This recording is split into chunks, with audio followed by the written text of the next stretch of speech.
Well, hello, everyone. I think we're live. We checking, make sure here. The only thing I don't like about StreamYard is that I never know if I'm live or not. We're doing a new thing tonight. We are multi-streaming. I think it's all working. It's all working. Cool. So, yeah, we are multi-streaming on D Live and over on YouTube tonight. Hope that works out well for everybody. Lots of places to go, lots of things to see. So tonight is going to be a pretty loose night, casual night. We're going to just see what we get into in general. What am I looking at here? Looking for things. Yeah, we're going to do some cleanup. We've had some we've had some stuff come out of can't post comments on destinations. I don't know. But anyways, we've had some stuff come out of the last episode of Nightcap from Monday night. And we're going to look at some of that stuff. Some of these antinatalists, they're still around, buzzing like bees. And, we're going to see how that goes. We're going to go watch some of the videos they suggested we watch. We're going to look at a few of the topics they suggested. This will be a little bit more low key, a little bit more PG-13 because we are both on D Live and on YouTube. But I kind of got to worry about YouTube. YouTube is the one that'll yank me.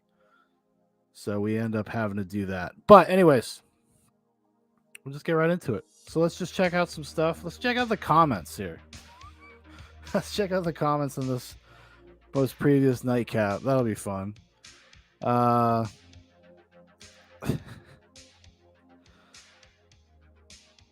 Okay.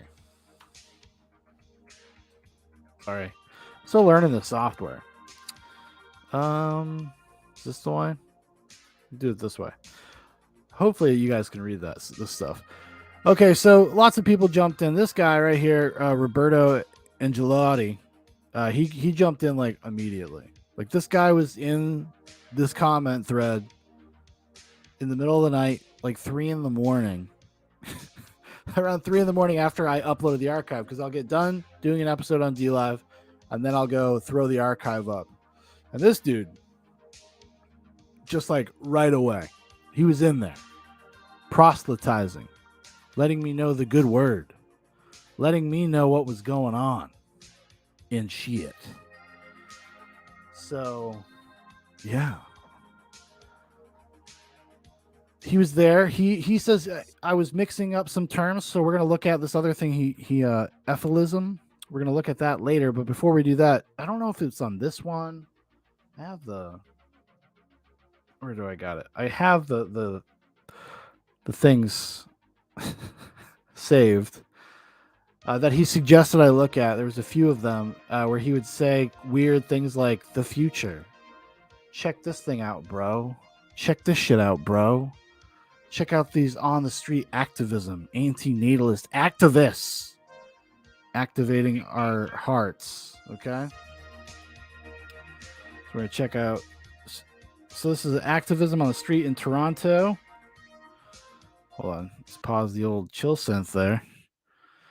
And let's see what we got here. Let's see what this guy is up to out there on the streets. So he's an activist with reactions to antinatalist activism in Toronto, physical threat, misogyny, and homophobia by a veteran. Can you believe it?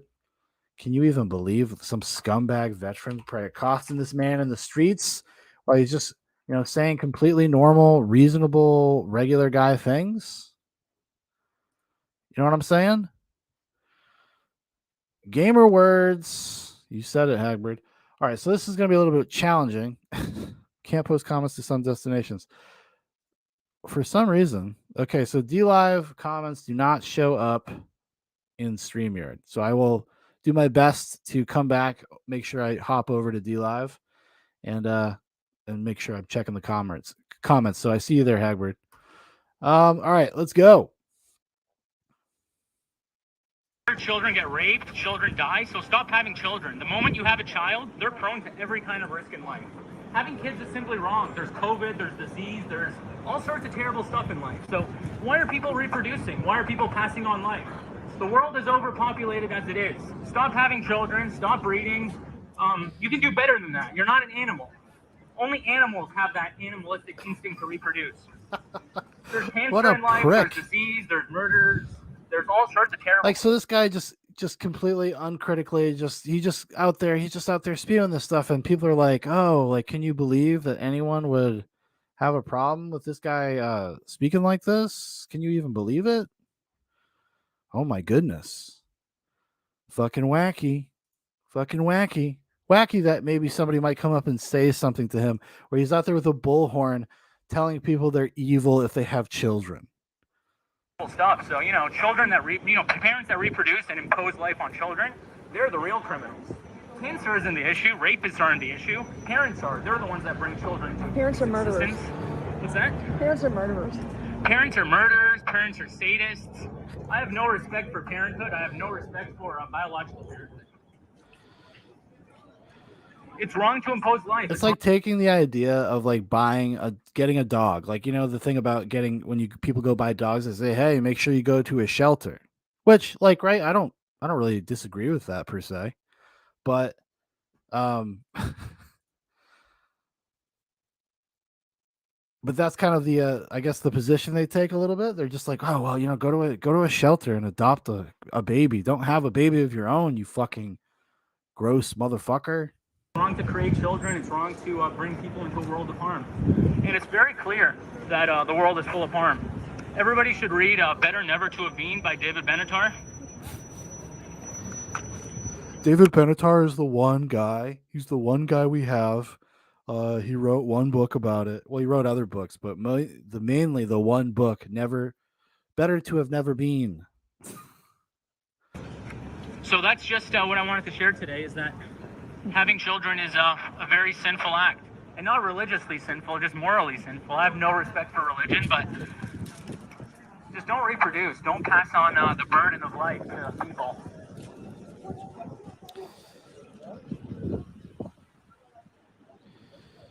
Wait. Drive safely, but the biggest harm to kids is placing them into existence. Imagine being like this much of a prick. Or just a weird, because this is it. This is the only thing they have. They're just like, hey, man, if you bring something to existence, they may feel an emotion. And isn't it better to just not feel emotions at all? That's it. That's the whole philosophy. That's the whole thing. Wouldn't it be better? Isn't life just pain? Safely, but the biggest harm to kids is placing them into existence. That's very true, because car accidents are just one of the few harms that a child can go through. One of the few that's one out of a million harms that a child can experience. They can experience rape, they can experience drowning, alcoholism, homelessness, schizophrenia, bipolar, all sorts of horrible things. So thank you for the ice creams and lemons, Big Paul. I appreciate it, buddy. Hagbert says, fucking Canadian. It's been, not been. Even if somebody, saves somebody from a drunk driver, they're not saved. They're still prone to all sorts of crazy, fucked up shit. So that's the reality. The reality is that this world is harmful, and if it wasn't for parents, there wouldn't be any suffering. That's true. True, Alex. I mean, they can barely keep a straight face while going through this. So I always feel like there's a sense of trolling here. But I'm not sure. There is definitely a sect of people, and we'll watch at least a few people that are like very serious about this. But it's so like on its face, like silly. And it seems like have a fundamental misunderstanding about like the nature of existence that I have a hard time people really buying into it, other than it just being a projection of their own like neurotic nature. So we are on. Tell them where we're at. We are in Toronto. This is Dundas Square. It's like the Broadway of Toronto, but Broadway is way cooler, obviously. Yeah. And, we're just holding up the sign that Diane made. It's a really beautiful sign, and it suggests a very real idea that, the real harm is putting kids into this world. The moment you put kids into this world, then they're prone to every kind of pain. Oh, yeah. You can avoid cancer. You can avoid, being robbed. You can avoid being murdered, but you're still prone to every kind of harm. You're still prone to having kidney stones and having broken legs and being attacked. So this world is harmful. So that's it. Like, bad things may happen to you. So don't even exist, dog. By itself, so it's best to not have children.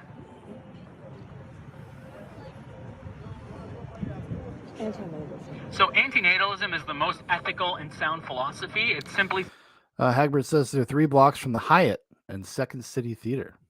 Suggests that Big it's time. not right to Big oppose time. life, and that's the very true ethical reality in this world. Having children is very, very cruel and very fucked up. And anybody that has children is responsible for all the harms a child goes through because they impose life on them.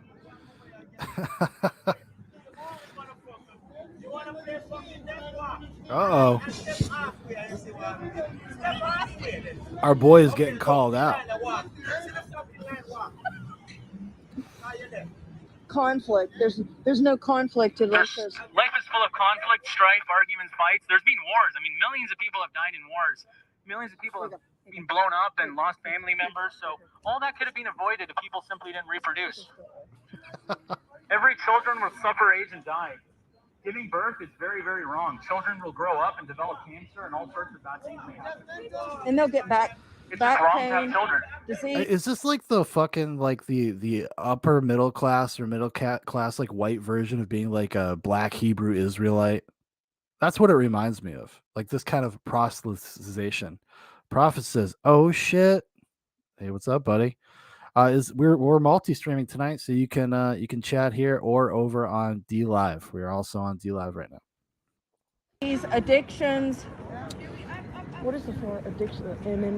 Addiction. Addiction. Life is addictive. Yeah. That's really cool doing this. Yeah. This is really, girl, I love you. This is really fucking cool what we're doing right now. I love doing this with you, girl. You think they're gonna go? Maybe he's doing it because he's trying to bang this chick. If we want to be charitable, Every child will suffer, age, and die. Having children is wrong because kids can get cancer. Big Paul says he is obviously trolling. I don't know, man. I don't know, buddy. I'm not sure. Not sure if he's obviously trolling. You would think so. It sounds like it's trolling, but I'm not so sure. A lot of fucking kooks out there, my friend. A lot of kooky people. Cancer, kids can get raped, kids can get murdered, so don't have kids. Once you have a child, you're responsible for all the harm that the child experiences.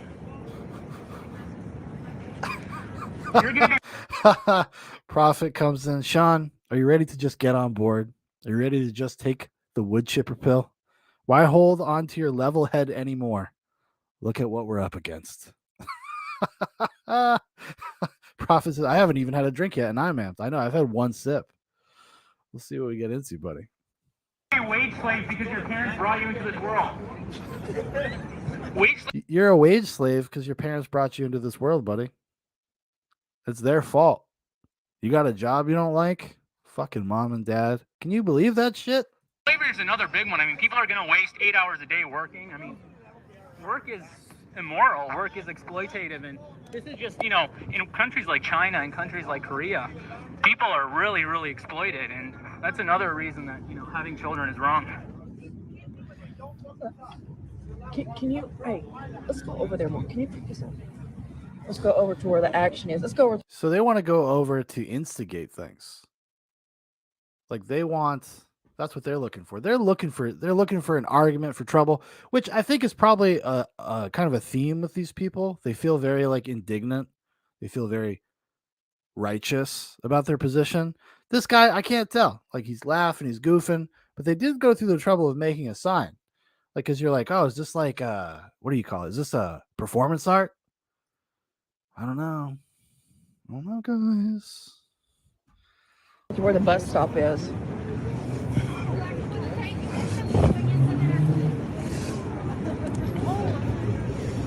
And this is our first time in Canada holding a sign and educating people not to reproduce, because reproduction is evil. Reproduction is unethical. Reproduction is the most unethical act a person could commit. It's worse than rape and worse than murder. It is rape and murder. It equals rape and murder. All parents are murderers. Oh, it's windy. Oh! Let me get up here with this. It's better there because it's warmer. Maybe in the over here though. Yo, dog, make sure you get that Adele sign in the background. Okay. What about homelessness? Look at that. Homelessness is a huge problem. Cancer is a huge problem. And once you have a child, you expose them to all these harms. Nobody is safe from the harms of life, and parents essentially. Now, if there was one time I would like a homeless person just to bust in and just like assault someone, I'm just in a video game in Minecraft, in this, which is basically Canada. I mean, is it even really real? Isn't Canada? If there is a simulation, it's probably Canada. Like that homeless guy should be like, "Yo, get fucked, buddy. Now make me a sandwich." Put children into a state of existence where they're prone to every kind of harm. Don't have children and don't create harm. It's really quite simple. And people that are reproducing during COVID are really, really irresponsible because, I mean, the world is monitored, the world is, shut down, and you're still putting life into this world. I mean, where's your mind at? Most people really don't give any thought to reproduction, unfortunately. It's so primal and it's so instinctive, but parents are really responsible for every harm that the child experiences. There's no reason to respect parenthood. It's really just brainwashing. I mean, why respect your parents? Because of your parents' sex act, you're going to suffer, you're going to age, you're going to die. That's just a harsh reality. That's another thing. They're just like, yeah, you're going to get old. You're going to have to face your own mortality, your own mortal nature at some point. Isn't that just the worst? Like this is about as shallow as the dog pee I cleaned up this morning. You know what I mean? People in wheelchairs. Yeah, I mean, there's all sorts of horrible harm. I should call up my mom. I should get her on the horn and be like, "Yo, I had to clean up dog pee this morning. You know how much I hate those fucking dogs? Why'd you do this to me?" In life, and anytime you create a new life, anytime you impose existence on a new life, you're creating all sorts of tragedies. Your child may be the next cancer victim. Your child may be the next murder victim. Your child might kill themselves. They might develop schizophrenia. There's no ethical reason to create life. See, it presupposes that just there is nothing. There is no value inherent or innate to existence at all. Like, they don't like it that I've been calling it a death cult. I've identified it as a death cult. The death of the human race, the death of culture, and everything that comes with culture, and all we've done to get to where we are in the Western world. Some dumb fuckers like this, they want that all to die off. They want it to stop, to cease to exist. They prefer the concept of non-existence. Well, to me, that's a death cult. You're contributing to a death cult. See here, in my glorious nation, the police would immediately beat this man until he wasn't so fucking big-brained in Minecraft. What about antinatalism? Here. This is satire, I hope, right? No, of course not. It's No? true. What would it's it be true. satire? I hope this is satire. Do you No. think kids with cancer is satire? Do you think it's funny that a kid has cancer? I think you better get out of here because I'm going to come back with a baseball bat and I'm going to bash your fucking brains in. You can do whatever you want. Chad Dad on the scene, on the streets of Canada, the streets of Toronto. Chad Dad says, "Nah, dude, nah, you should go. You're a fucking weirdo." I mean, just to help out your parents because they put you into existence and I'm going to help them undo that. Yeah, go for it. I think that's a Oh, what a good answer. Perfect answer. And this is something also that's been going on in these the comment sections of a few videos now. Also antinatalist videos that then why are you here?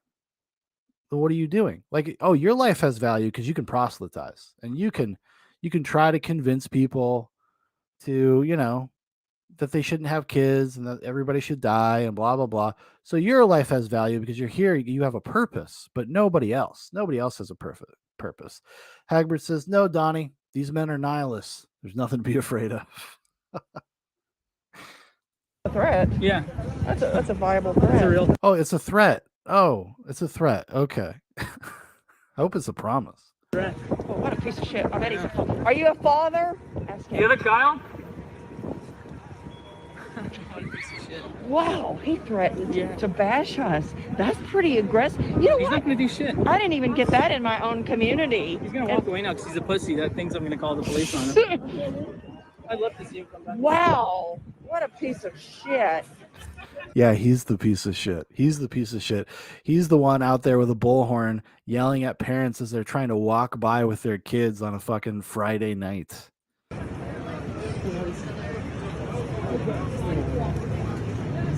They're not as receptive as Canadians are kind of, passive. Oh. Come on, talk. Or you want to talk? I can I hold want to it. go back. I can hold it. I can do it for a while. Yeah, you can talk. You here? I'm still filming, but you hold that. Did you get that on film? Yes, it's all on film. I'm still taping. Okay. See, they love it. And they can go back to like the fucking 600 people that agree with antinatalism. They can be like, oh, look at this. Doesn't this get you juice, guys? Look at what we're out here doing. We're doing the good work, suffering those consequences. Isn't this exciting? Having children is unethical. Having children is murder. All biological parents are murderers. You have subjected your child to murder, rape, Get my product, use my cancer, picture. drowning. Product too. And look up the word, Google the word antinatalism. Antinatalism. Yeah, antinatalism. Got Yeah. it. I don't know what he was thinking, but I don't know what he was thinking. I don't know. Maybe he was filming some weirdos out on the street. Probably about as far as he took that. all parents are murderers. Biological parents are murderers. Are you a parent? Yeah, and she's very successful. Then you're an idiot. I'm an idiot because she's successful. And you're an addicted. You are misogynistic. If you're calling me a cunt, Misogynistic. you even What the fuck that means? you don't know what it is. You're addicted and you're disabled. Addicted to what? Huh. Look at your jumped out of the helicopter. look at your cigarette. Look at your cigarette. You're addicted. Fuck off, you fat bitch. You are misogynistic. Yeah, how many Big Macs you have today? I don't eat me Big That's Mac. why What are you guys talking about today? Antinatalism. What's that? Antinatalism is a philosophy that protects everybody from harm. It protects every child, every adult, every teenager from Yeah, by not wanting them to exist ever. harm, because once we're placed into existence, we're placed into harm. And so, a little faggot beside you, I'll punch him right in the fucking head. You'll do fucking nothing, man. Yeah? he You called, wanna try me? oh, Go for it. 40 years in the Where is he? military. oh, what a What did you do? military, Fuck off. I didn't have a kid. military losers, full of losers. No, to protect people. No, you're not protecting anybody. Fuck off. You're misogynistic. How many women did you rape not in the worth it, man. military? This guy's not worth it. Veterans are rapists. Just 1 out of 3 women in the military are raped. Veterans are rapists. Oh wow! how do you know that? Because I know that because I've done research on this. Because I What? saw it. So I saw it on a fucking meme on Facebook the other day, motherfucker. Right, Veterans Day. Veterans are rapists. And you look like a This guy's not rapist. worth it. Looks like an old friend. He called, oh my God, he called you a faggot. Man, he's homophobic and he's, Military people.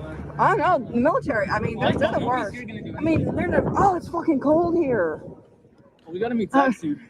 All biological parents. We got to meet our friends soon so we can go enjoy their company and maybe grab a meal and also enjoy that as well. Life is misery. Life is pain. Are murderers. Google the word antinatalism. Antinatalism is a philosophy that prevents harm to everybody. See, these people are like an offshoot of environmentalists or vegans and shit like that, and they're just as pushy and just as obnoxious and just as disingenuous and just as loaded. Everything they ask you, some sort of loaded question. Do you like child cancer? Why would you want child cancer to exist? If you just didn't have kids, no kids would get cancer. Checkmate, motherfucker. Because it promotes non-procreation. And only by non-procreating can we spare humanity of all harm. All biological parents are murderers. They have subjected their children to every form of harm, rape, drownings, cancer, disability, things, poverty, stuff, all sorts of crime, homelessness. Canada. You've exposed them to Canada. Hold the sign. Hold it up.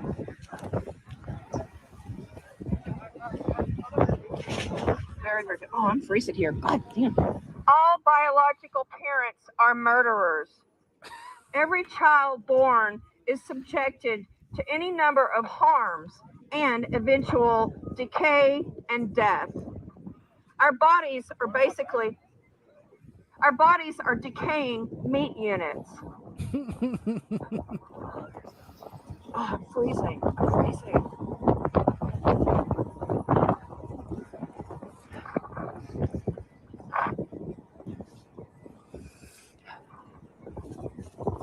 Addictions can be prevented by not procreating.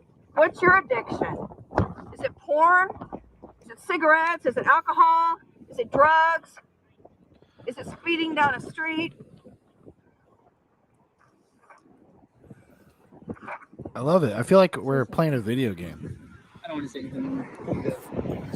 Oh, it's freezing. We gotta go. It's freezing.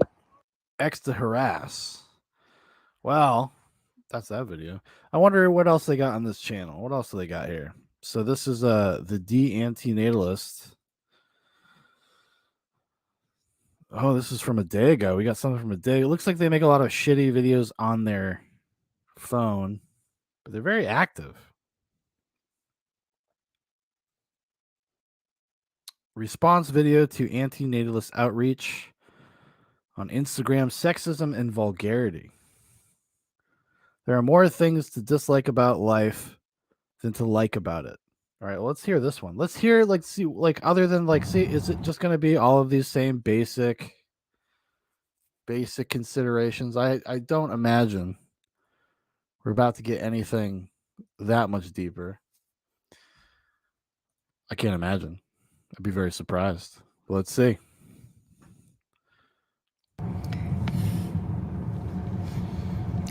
Hello, everybody. This is Di, Antinatalist, and just a quick video today that I've discovered that there is far less to love about life than there is to dislike about life. And today, let me tell you about today. This is like a perfect day. Perfect. It's sunny. It's reasonably warm, like 72 degrees maybe. And then just getting out the door, there was this major traffic jam, and this big tractor trailer thing that was carrying all these new cars to a dealership had some kind of flat, in a rush hour traffic on a major area in my region, in my township, and that blocked everything. And I'm going to call you Zay. Zay says, who is this? This is an antinatalist. Overall, there's just so many more things to dislike than there is to like. And, there is no perfect city. There's no perfect state. There's no perfect country. There's no perfect parent. And there was no perfect children. The reason why there's no perfect children is because there's no perfect parents. What is the standard here? What is the standard for what would be considered a good life or a life worth living? They don't ever really, it's all very nebulous. They don't really define these things. They just say, oh, they're bad. Any type of discomfort is bad. What's up, Tarami? Tarami says, oh, more of this. Yeah, we're just starting the show here, doing some cleanup from the comments over the past few days. So, picking up my dogs at daycare, and Wednesdays are Hagbert says, look at her blinking. I think she's sending a message in Morse code. Kill me, please. always a bit stressful because there's like a shitty like standing appointment that I have with that individual that I can't stand, and hopefully it's winding down with him. But anyway, yeah, so I really hate traffic jams, and traffic jams are part of life, and the world is just getting more and more populated, and it's never ending, and seasons are changing fast. It's true. She's A not lot of wrong. things have to be done when you live in an area that depends on like seasonal maintenance. Like You can get it out. we're Don't worry. I'm coming up believing you. to like a season that's going to have snow, and um, in a month or so, and we'll need some salt put out and a shovel on the driveway. So it's kind of a stressful time of the year until the season changes, and then another season changes, and that's stressful too. It snows and I have to shovel snow and I don't like it. It's like they're just like neurotic to a fault. I really find that The title is Antinatalist Enlightenment. And this is like what most of their community is like. This is about as deep as it gets. Having briefly spoken to a few antinatalists over the past few days, this is it. This is it. seasonal changes are really stressful, and daylight savings time really sucks. Trami says seasonal maintenance. What? Life? Hagbird says this is a broken person. I tend to think so. Because we don't have enough daylight to get everything done. So, yeah, there's just far more things to dislike about life than there is to like. And there's just so many chores and so much daily maintenance and so much bodily maintenance. I mean, like just getting out the door, I had to, my hands were dry. I had to put lotion on. I was a little bit dehydrated. Lips were chapped. Put some chapstick on. Just have to do all these little things. Wash my glasses because they were dirty. Whoa. And not even to mention the deodorant, the soap, the toothpaste, the floss. Not to mention all those things. So I don't think people are really aware of how much enjoyment they don't have in their life, and how little enjoyment surfaces on a daily basis. And true joy or true elation is quite rare. In fact, you know what? I'm going to do a log. I'm going to do like a diary. That's what my next video is probably going to be. I'm going to do a diary. And well, what is this if this is not a diary? Taram says it makes so much sense if this is the horrors of living. Hagbard says I have a genuine sense of pity. Everything is a monumental chore for her. Well, that's what I mean. There's all of them seem to be very neurotic, and they need some kind of sense of purpose in their life. And this is it. This is what they've adopted, is to proselytize this kind of this ideology, this belief, this philosophy, whatever you want to call it. And that's all they have. And they rationalize it and justify it by bringing up anything that is an inconvenience. It's going to take a lot of work, because I'm going to go probably day by day, hour by hour, and maybe assess and pinpoint and give each hour like a dedicated like numerical approval rating, like whether it's 1 to 10, or whether it's off the charts bad, or super good, which anyway, yeah, life is just it's just so much work, and life is just the pits, guys. It's the fucking pits. Maintenance, and it just gets worse the older you get. And I think I've become way more enlightened the older I am. And I'm kind of glad I didn't have this kind of enlightenment when I was young, because I would have been really, really sabotaged. But anyway. Hagrid says a human Eeyore. I agree. Oh, bear. That's it for today. Thanks for watching. Thanks for watching, guys. Let's see what else she's got. Let's take a peek here. I love you gotta see some of these you gotta see some of these comments. This is some funny shit. I love the confidence and enthusiasm and bold aura and stunning feminine beauty that you express your candid thoughts with. You're so naturally cool, and I admire how you never hold back on calling a spade a spade. I have great admiration for your dedication to AN. I tell my girlfriend how impressed I am with your street protesting, video making at all. I tried to get an AN into the climate movement, if you remember the show we did on natural progressive. The last year has been really rough for me. My wife had some illness and left me, and I got a new girlfriend and moved to a minuscule Kentucky town. So I've been in a new relationship, moving and trying to make money, so I don't have the ability to promote our cause of AN to people, which most have negative knee-jerk reactions to AN. My girlfriend is child-free, and that makes me very happy that she did not impose life. We are a childless older couple and happy not to have kids and grandkids. Nobody to call me grandpa. That makes me very happy, as I would take that as a pejorative. Ooh. Ooh. So dark. So dark. I'm obsessed with your glasses. Are they prescription? I need to have all your styles of glasses. All of them I have seen on your face are so cute. You were so pretty, by the way. Probably part of that is because you don't have kids.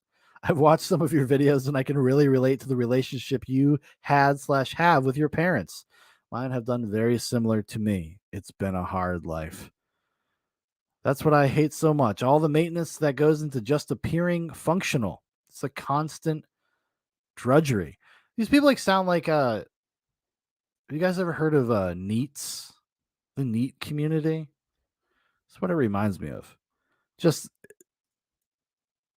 have a difficult time just functioning, just like normal people. The child free are subsidizing the naturalists, brainwashing with optimism, mind warning, good things ahead. All right, let's try this brainwashing one.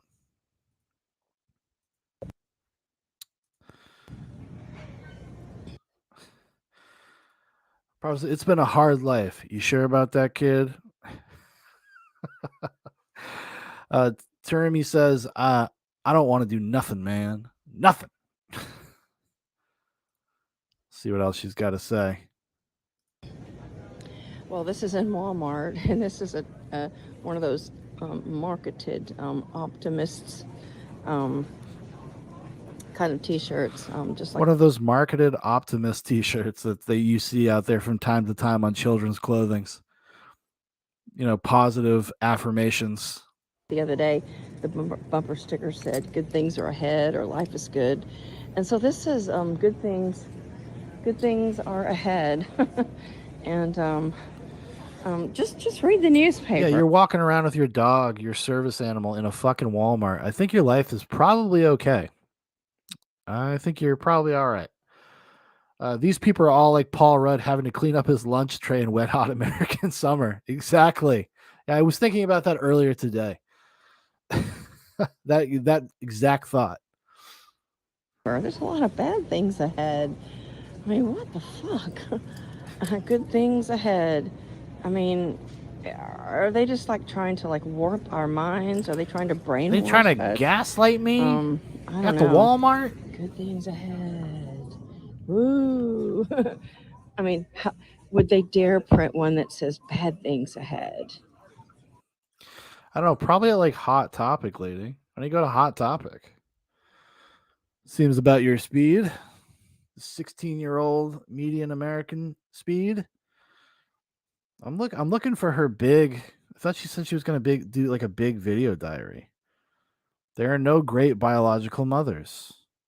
Wage slavery imposed on all. Oh, that's going to be a good one.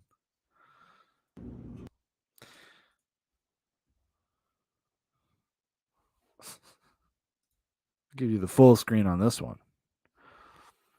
Teremy says, gaslighting, the new in thing to blame. Well, semi-new.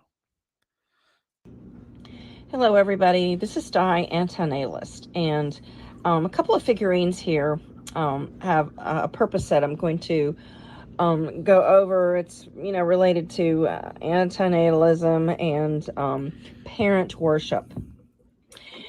This particular figurine, it's dated 1970, and as you can see, it says "World's Greatest Mother."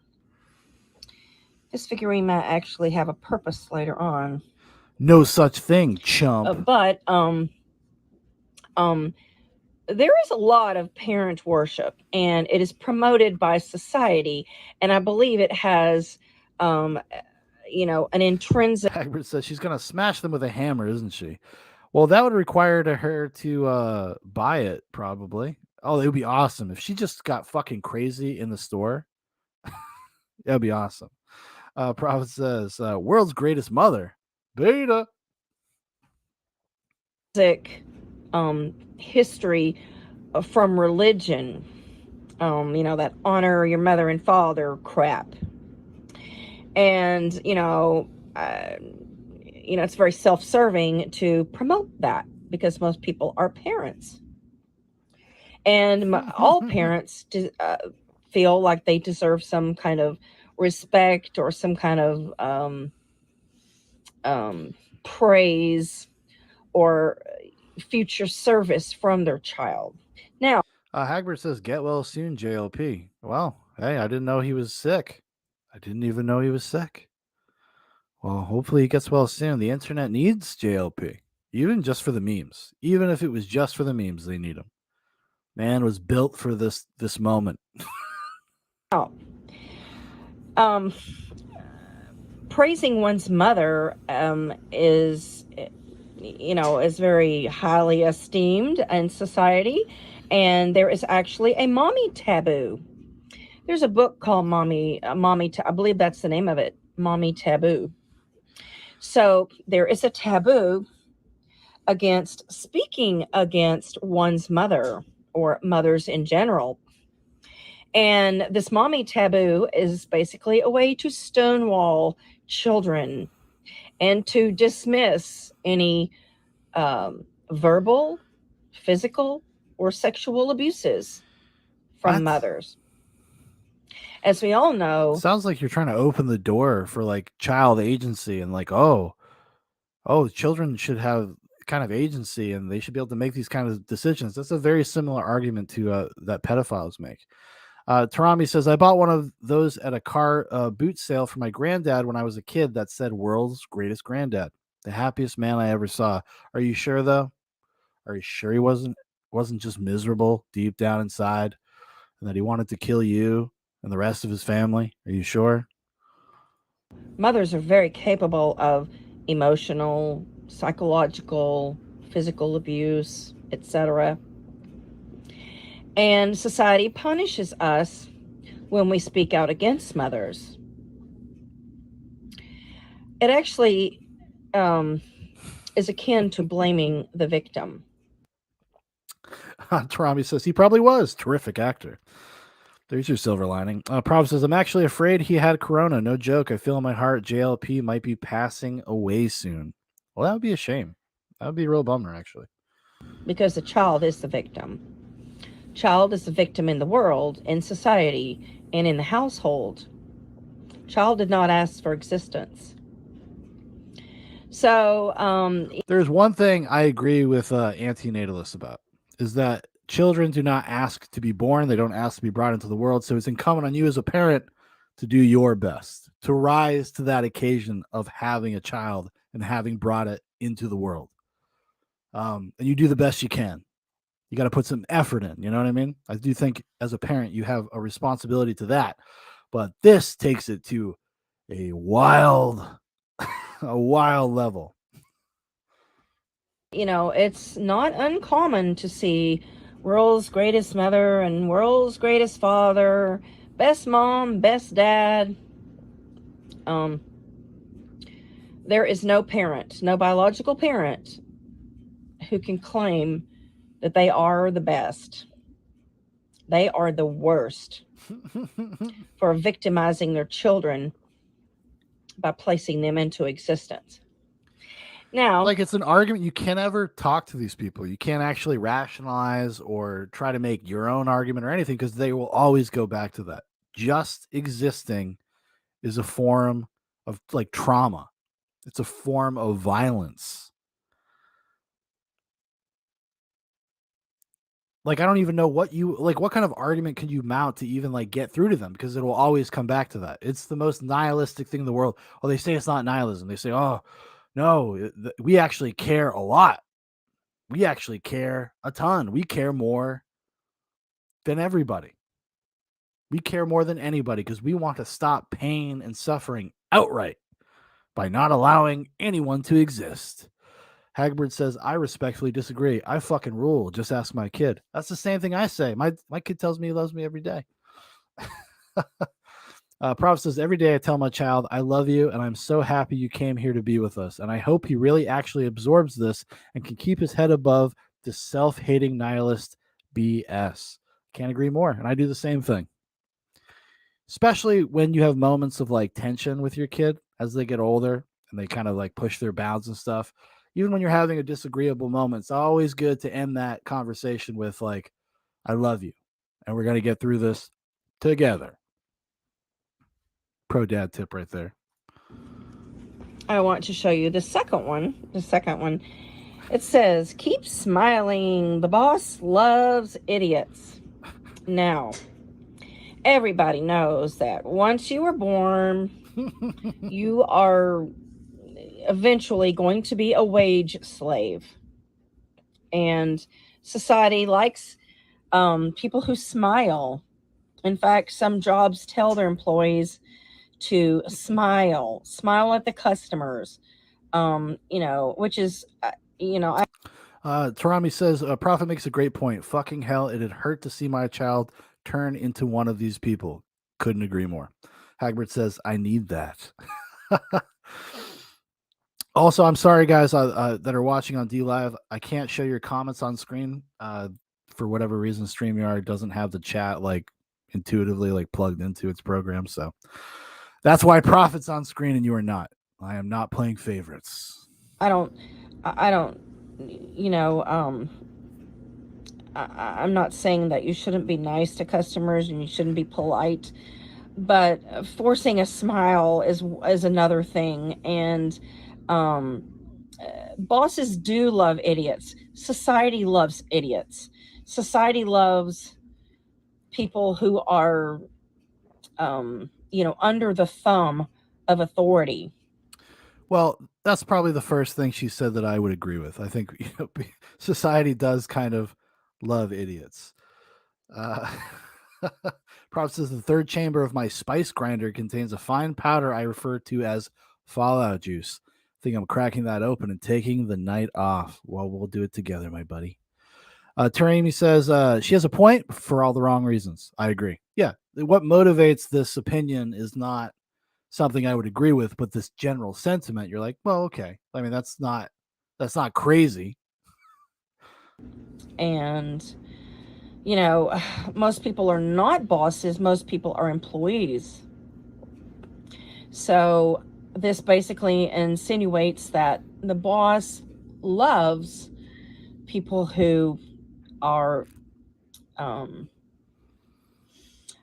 beneath him in stature and who are submissive. And regardless of what job you have, you have to show some kind of respect to a boss. This woman clearly works in retail. These are the comments of a retail employee. I know, because I've been one. Tarami says, ironically, she's engaging in the kind of everyday cynicism that makes life more tolerable. I agree with that, actually, yeah. It is the thing that makes life more tolerable. Just the concept of being able to identify your situation, identify kind of the absurdity of some of the things that we all are asked to do and all have to do. It helps you get by a little bit because you're like, at least I recognize it. I understand it. And also, it gives me the motivation and the self-awareness to try to change my circumstances. And Some people don't Hagbird found one on eBay for $14. Think you got to hit that buy it now button, buddy. like that. Some people like Mr. S. Oh boy, I've spoken about Mr. S before. He does not like any kind of authority. He's Am I Mr. very S? vindictive and what's the word? What's the word, Alex? You used this the other day. So they like chilling in an antique store just making this video. I can see the clerk's like over behind the register, and they're like just staring at them. Are you guys gonna buy anything? Please? Fucking please? Let me think.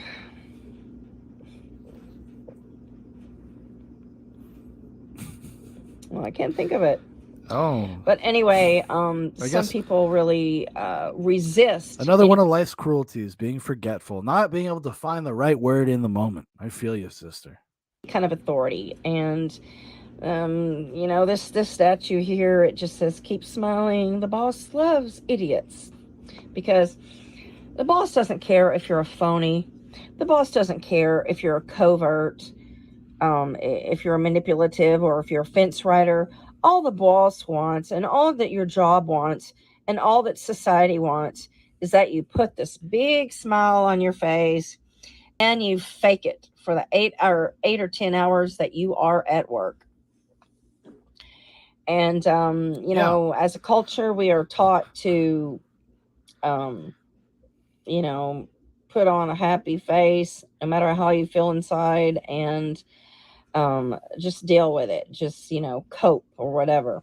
But that's somewhat dismissive when you do have to hide your true feelings. And but if it keeps your job, that's what this little Tarami makes a great point. People like people who make them feel better. Who knew? Exactly. People enjoy pleasant interactions. Pleasant, casual interactions sometimes can turn your whole day around, right? Somebody, even like at a grocery store or whatever, you just talk to somebody working the cash register, and they happen to be like in a good mood and they're happy, and they tell you to have a great day, and you're like, hell yeah, you too, have a great day. Having worked retail in the past, and also having worked in just customer service and at restaurants and blah blah blah, I always make a point. I knew that innately. I knew that it's actually a lot harder to be an asshole than it is to, even if you got to fake it a little bit, just be pleasant. Just makes everybody's life easier. statue was all about. It's all about being submissive and subjecting yourself to wage slavery. Anyway, I hope you've enjoyed this video. And please like, share, and subscribe. Well, you got it, sister. You got it. I'm going to give her a like. I'm nothing if not magnanimous. Prof says, at my part-time retail job, I have a rule where customers must address me. Oh, you mean like they have to like initiate? Yeah, sure. If you're just a guy on the floor, yeah. I don't know. Do we want to watch one more of this chick's weird videos? The child-free are subsidizing natalist lifestyle choices to reproduce. Life is unfair. Trami says, alike, you glorious bastard, you. Let me see here. So we'll start at the beginning. At my part-time retail job, I have a rule where customers must address me directly and not with a question. I stop them, look them in the eye, and force them to say hello. Sometimes they literally just approach with a question. Fuck that. Well, hey, listen. Manners are king. Manners maketh the man, as they say. And I would agree with that because it's dehumanizing. Trust me, I would not disagree with anything of that. Working at like a fucking grocery store, as I have, and we're working at a restaurant or whatever, people treat you like you owe them something just for them being there. walking in. And it's a shitty dynamic. And I totally agree with that. Like, yeah. Let's see here. Do one more of this chick's videos, and then we're gonna move on to some actor lady. Some actor antinatalist. Hagbard says, "Where's the peanut butter wage slave?" Actually, it's not. That's not that far off. Except in my case, I remember I used to work. I worked overnight at a local Kroger, and I worked in the frozen department. And I would do, and the Kroger was 24/7, so people would come in and shop in the middle of the night while I'm like restocking all of the frozen goods, and then get fucking in my face. The same guy, he would come in like every time, the same time of the week, same time of the night, and always give me a hard time about fucking frozen broccoli. I was like, is this really worth it to you? I never really got into it with him, but I definitely became a little passive aggressive at some point. Hello, everybody. This is Di, Antinatalist. And the residuals from COVID are just never ending and extremely frustrating and disappointing. And one of the things I really... What is this video from? Hold on. When is this? What's the date on it? November 14th, 2021. It's only a couple weeks ago. liked was this... It was just like a local Pittsburgh place, and it's called Eaton Park. It's nothing special. It's, it's like kind of Denny's quality. But they had soup and salad bar with fruit, and it has been shut down in most of our townships and cities, since COVID. Other buffets have been opening up, like the Indian buffet has been opening up. But so I called today, and my particular area, for some... Are they still closed down like that in Pittsburgh? Really? Well, I guess so. reason, it's been short-staffed. Now, one thing I do want to say is there's plenty of children, there's plenty of... She's like, I hate wage slaves, and I hate being a wage slave, but where are my fucking wage slaves when I want my BLT? Teenagers. People had plenty of children in this particular area. So it is not for lack of bodies. And I called Eaton Park and I asked them, has their buffet been restored? And they said, no, unfortunately, they said, we cannot get a proper staff. We are understaffed and we just cannot maintain the buffet. And the other day I was through a drive-through, and the indoor area of the drive-through was closed because they also did not have enough staff. Now, some of you are well aware that in America, so she's just like, oh, there were kids around, there were people around, and they couldn't staff this fucking place. End it all. Non-existence, here we come. Hagbard says, oh, she's in Schittsburg. This makes sense now. Yeah, if you live in Schittsburg, might as well just be an antinatalist. Pretty deep handouts were given to people, some pretty generous stimulus checks and checks to families with children, that essentially was not needed for as long as it was given out. Unemployment was extremely generous. In fact, it was more generous to be on unemployment than it was to work. Bad idea. Is she driving in a car? She's doing a lot of eye contact with the fucking camera. Big Paul says, I love you, but I hate that now I know what antinatalism is. Wish these people were never born, so I'd never have to find this mildly annoying. Government. Bad idea. I know now, Big Paul, now I've turned you into an antinatalist from exposing you to antinatalism. Welcome to the party, pal. And he also adds, Pittsburgh is a good food city. And that's what her pain is, Paul. That's where she's coming from. Okay? They don't have the staff for the buffet. She's over here paying entree prices when she could pay entree prices for a fucking buffet. If you don't feel her pain now, when will you feel her pain? So now businesses are going out completely. They're going out of business. They can't get help. We don't have the quality that we used to have. And I mean, a fixture like Eaton Park in the city of Pittsburgh is like, I mean, that's just like what McDonald's means to America. But shouldn't she be happy about this though? Although I suppose that their whole thing is like because they like to pose themselves as like, oh, we don't like pain or discomfort at all.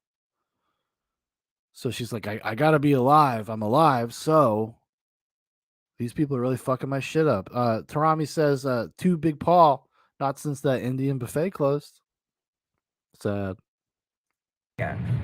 Eaton Park is a big part of the city. They're on every, in every corner basically. In fact, there's one right there, Eaton Park. And it's inexpensive. It's a family restaurant. There's no beer, there's no wine, there's no cocktails. But it's just so discouraging, and my life has really changed. Hagbard says Pittsburgh died with Mr. Rogers. Another feather in the antinatalist cap. Because everything is closing earlier. Restaurants and grocery stores are closing hours earlier, and they may not even, open as late as they used to be.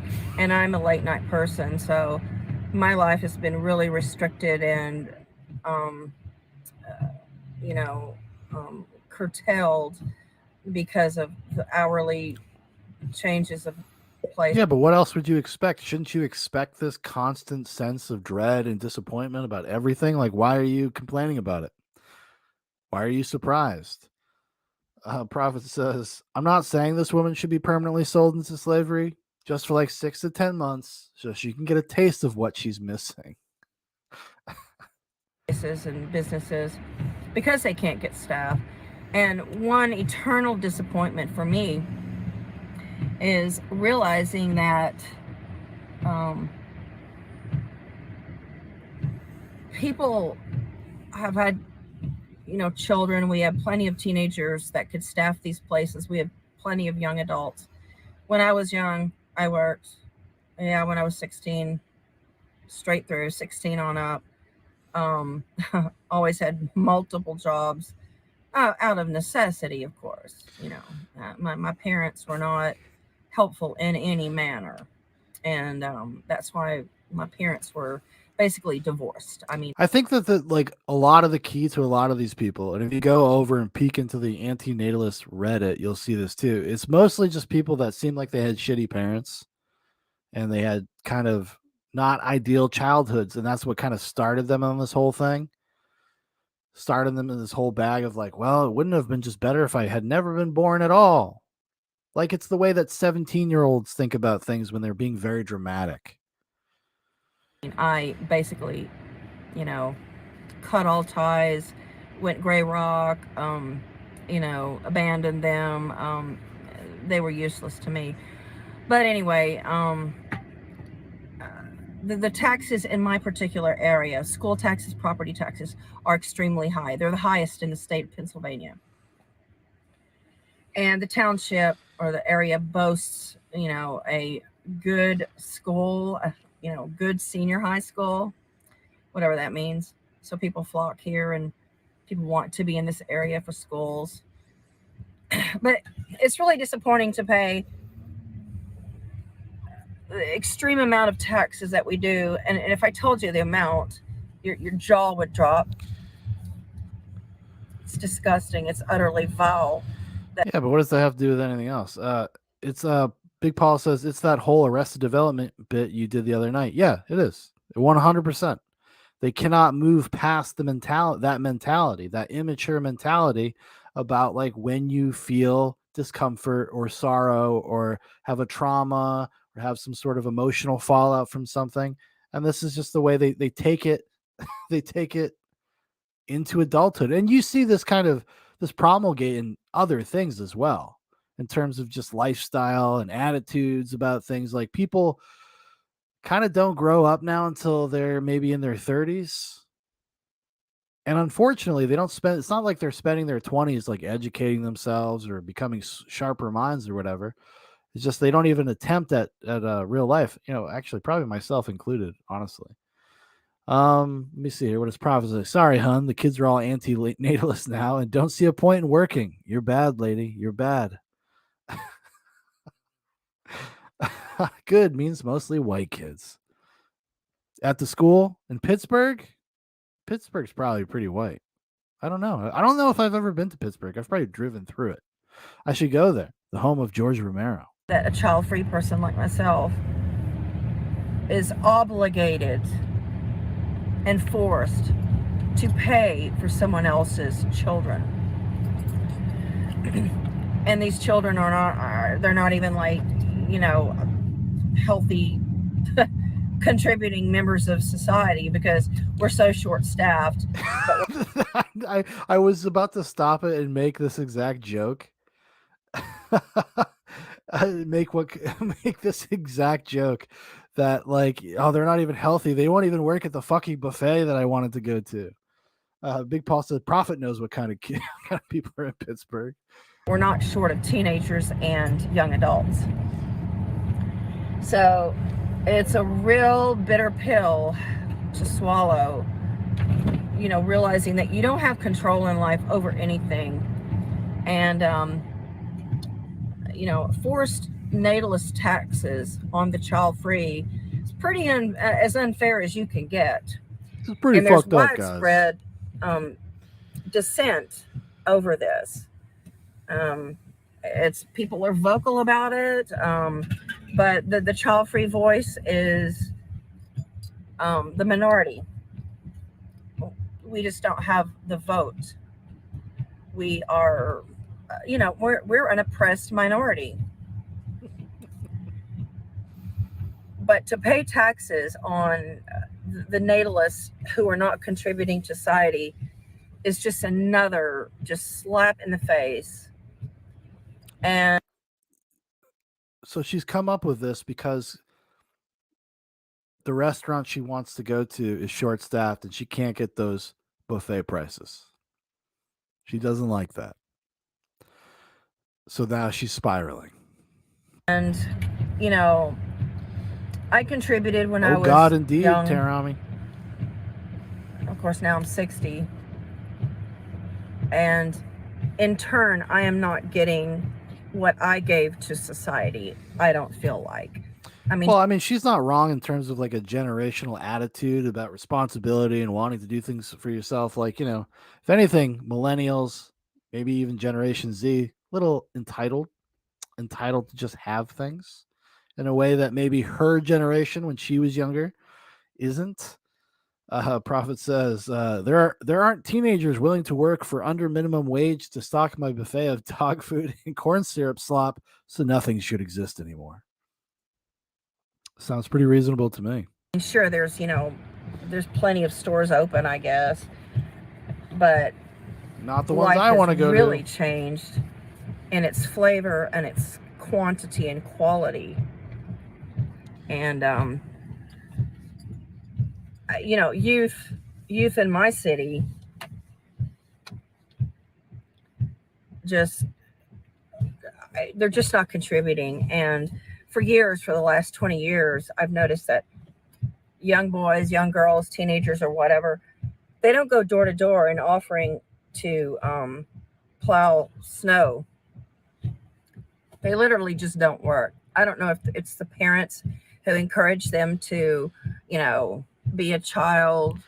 This is probably wouldn't disagree with this. The modern generation is less inclined to maybe even teach their kids about the concepts of charity and working with your community and doing things. When I was a kid, I definitely went over to my old neighbors and shovel their driveways and shit like that. Even now, as an adult man, I have an elderly woman who lives next door to me, and she used to let her lawn go, and she would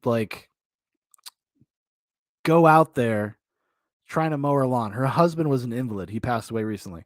But just as a thing, because she's my neighbor and she's a helpless old woman, not in a pejorative sense, not in a bad way. I mow her lawn now. So every time I mow my lawn, I mow her lawn, and I keep up with her yard for her. Just a little thing I can do.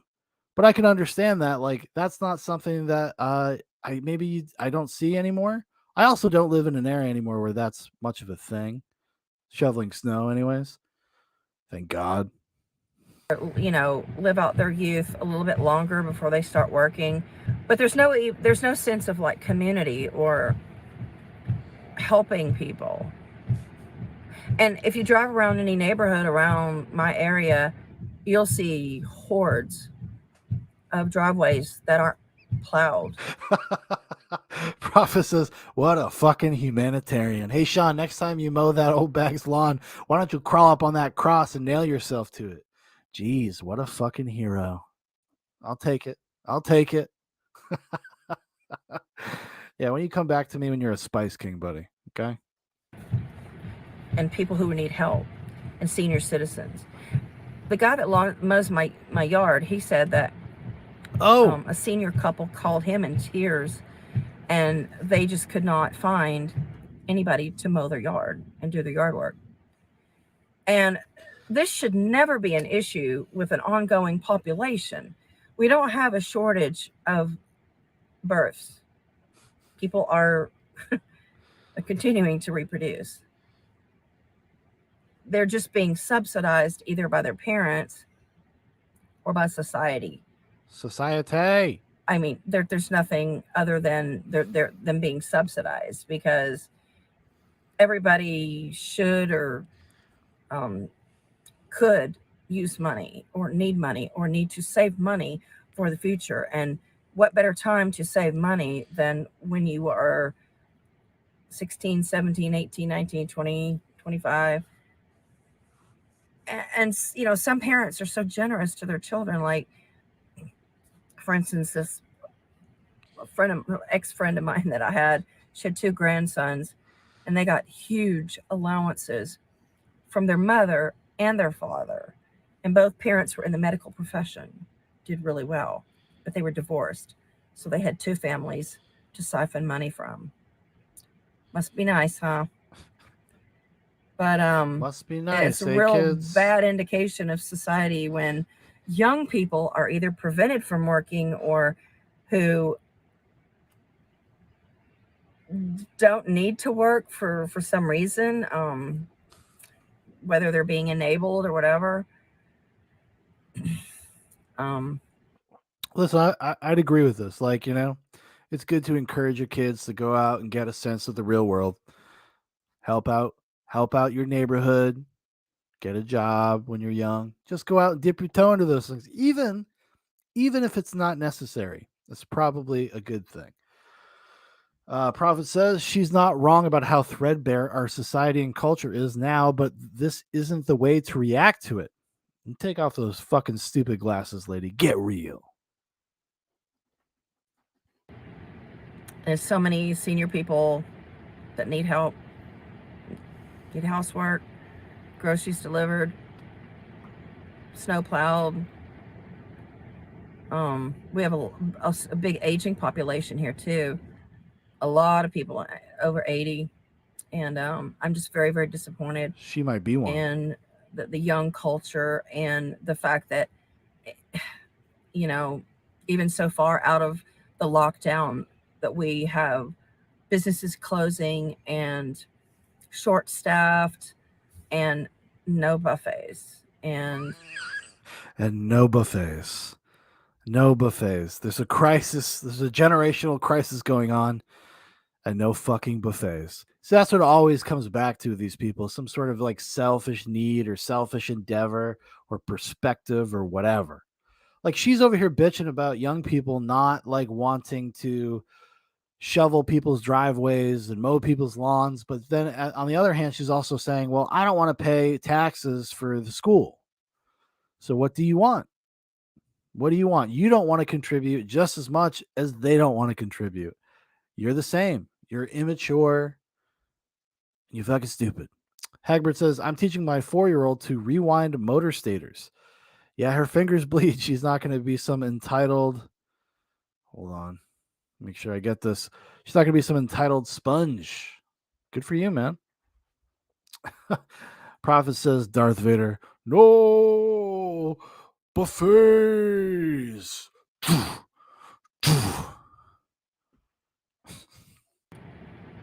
the buffets just, I don't know. It's so many people enjoyed the buffet. Where are the buffets? Are they safe? No, that's not true. I could feel it. I could feel the buffet. Sir, in your anger, you killed the buffet. No. It was a great way to eat salad and, you know, have the salad Oh, yeah. In your anger, you locked down all the small businesses. No. prepared for you, and, you know, and just a chance to get out, especially on a day like today. Today's the first real snow of the season. It's kind of drizzly, rainy as well. So, you know, life has just changed for everybody, and I don't know. I may not get much sympathy for this video, but that's because probably most Probably not, because it's a little contradictory. Hagbard says Golden Corral has the higher ground, antinatalist. You cannot win. people who are watching are younger than me, and they have not reached, you know, this level where you paid your dues in society unwillingly. Okay, I'm not saying I asked for existence. I didn't ask for wage slavery. I didn't ask for any of this. Oh, this is disgusting. This couple has 3 children. 1, 2, 3. Oh my God. Oh, how disgusting. It's just, I can't stand. I really can't stand what I see on a daily basis. Oh my God. Like I almost feel bad for her. Tarami says you were supposed to restore the businesses, not foreclose them. And paying taxes for natalists for choosing their own lifestyle choice, but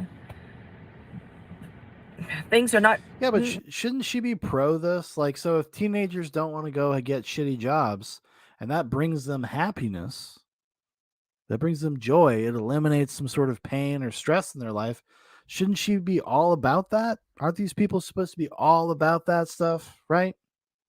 Do what you can with what you have, because they're not pro-mortalist. They're not pro-death.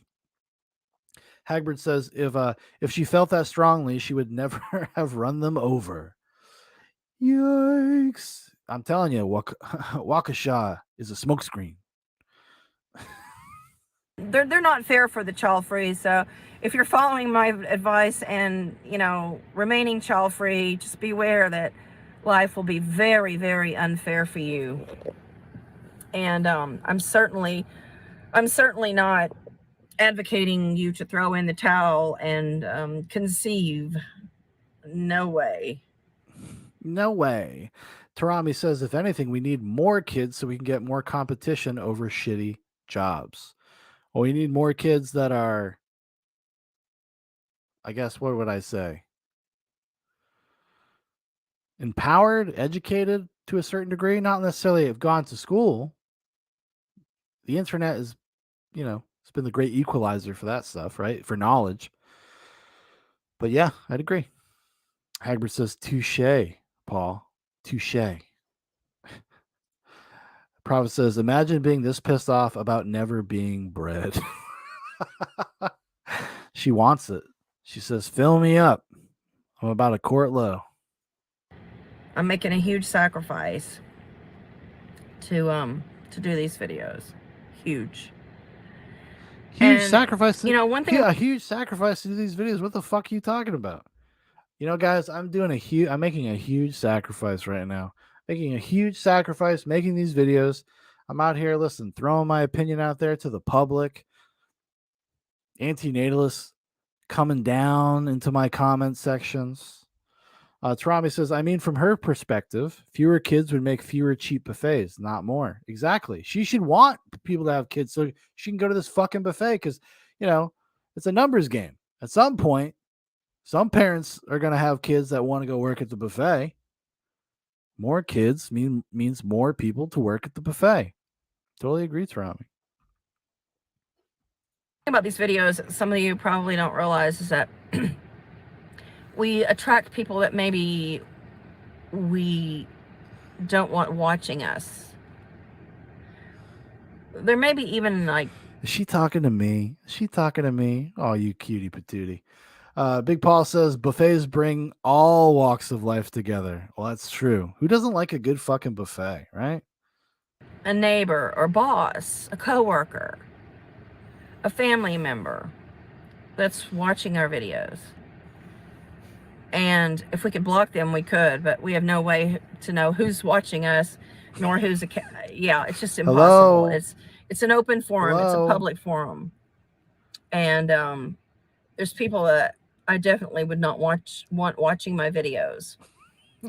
And for that reason, you know, it's quite a humbling experience. And it takes a lot of balls to go online and talk about your life and to talk about your philosophy and talk about what you dislike about life. And because with every video, there's got to be an enemy lurking, a hater. And An although enemy haters lurking. can be some of your best advocates in the fact that they teach you a lot.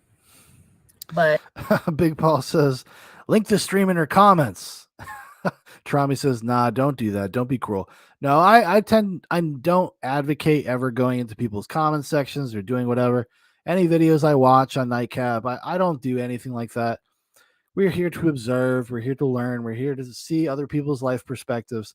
I don't really care to actually add to this woman's like martyr complex because that's what it would be. I mean, granted, maybe she'd make some good content. It would be out there for a few weeks.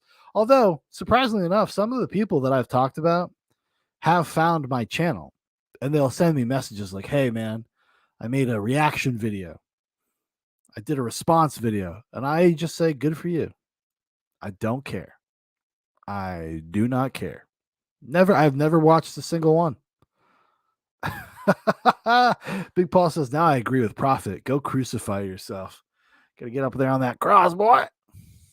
you know, there's I could list, you know, a handful of people that I would not want watching my videos.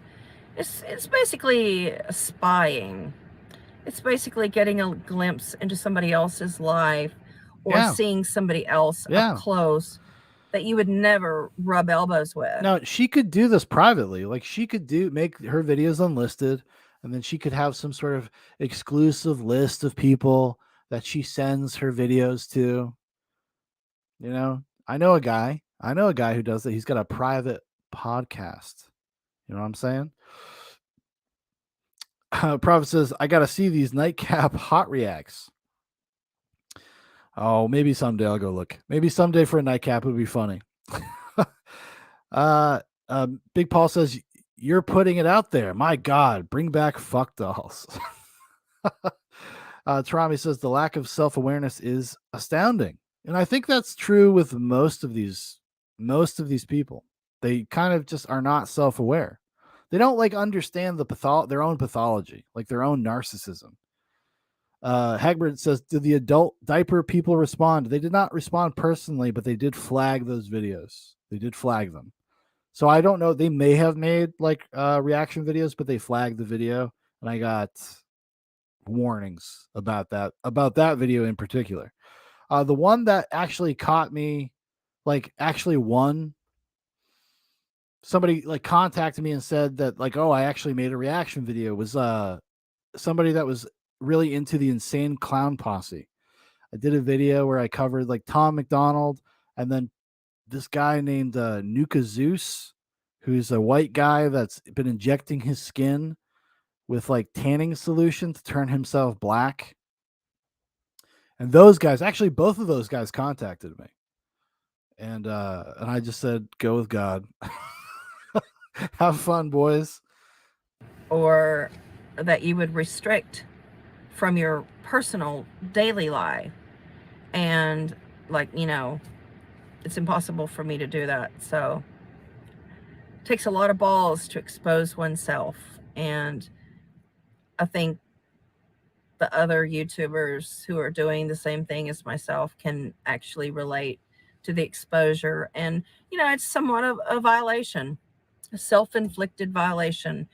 But how else can I get my message of antinatalism across, right? So thanks for watching, folks. And I'm hoping We were violating her right now. This is a violation. people resume their jobs soon and life gets back to normal, because Why? you know, if you're in the world, you just need to contribute. That's all. Why? That seems like a different like philosophical position than like the average antinatalist. Oh, now I'm like addicted to these ladies' videos. Is it gonna bother you guys if I watch another one? No, I just can't stop. Where a lot of these, they got a lot of short ones, a lot of like Instagram videos. All right, well, we'll stop there. We'll stop there. We'll stop with her. All right, okay? We'll do a couple more. We'll see what else she's got, because I mean, this is like the median antinatalist. The vulgarity of having multiple children when people are already struggling with life and hardships. Ooh, that's probably a good one. That's probably a good one. Before we do this though, I'm gonna show you this video because this guy, I got this video of this dude. I live in this world. Listen, this guy has really got it figured out. This guy's really got it figured out. Prophecies, is there one where she eats blue fire Takis? I wish there was. I wish there was. Please do another. She's a cutie. Listen, like not like a awful ugly person or anything like that, but here's a guy. I think we can all agree with this dude's philosophy. I think we can all agree with this guy's philosophy on life and about its particulars. Amber, I live in this world. I don't like violence any more than you do. Violence is a bad thing. But when you see violence in films, it's, if movies, films caused violence, we'd be able to wipe out violence tomorrow. Boom, no more films. That's fine with me. I'll find something else to do. I'll fuck on my own time. I got other interests. I'm a magician. And, hopefully I like, that'll be something that I focus on in the future, because you can't fuck forever. I realize that. Anyway, violence is something that plagues us as a society. Amber. So this is the guy right here. He's got the antidote to antinatalism. Hagberg got it. Hagberg knew what it was. He says, I'll fuck on my own time. All right, let's check this out. The vulgarity of having multiple children when people are already struggling with life and hardships. Let's see here. This new program freaks me out. Here we go. Hello everybody, this is Di Antinatalist, and I'm in Whole Foods, and I just saw something that just literally repulsed me, and it was a woman who was in her 3rd trimester of pregnancy, and she already had 2 little boys, okay, and the utter vulgarity and greed and selfishness and disconnect just really, really offended me. Maybe she's looking for her little girl. Maybe she just wants a 3rd child. Maybe for whatever reason her husband. Jesus Christ. It's fucking crazy. Tarami says, I imagine antinatalists are just like flat earthers. They don't have a monolithic philosophy of any kind. It just happens to be a set of beliefs that they can agree with enough to get community. I think that's actually very, very accurate. I am actually pretty familiar with flat earth communities, and I do agree with that. Prof says, of course, Reed Rothschild has the answer to antinatalism. Well, of course he does. Man's a philosopher before his time. Husband wanted another baby. But the utter vulgarity of bringing another soul into existence, especially when there were foster children and adoptables available. There was other dogs at the fucking shelter. What are you doing, breeder? Just utterly, she's just spitting in the face of fosters and adoptables that need assistance, that need help, that need a good family. What is she doing? Has she adopted any kids? Has she adopted any of these kids that are in need?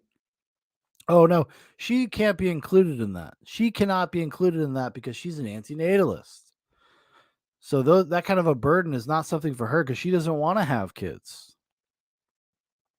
So she doesn't have to pick up any of that kind of moral responsibility that she would impose on other people.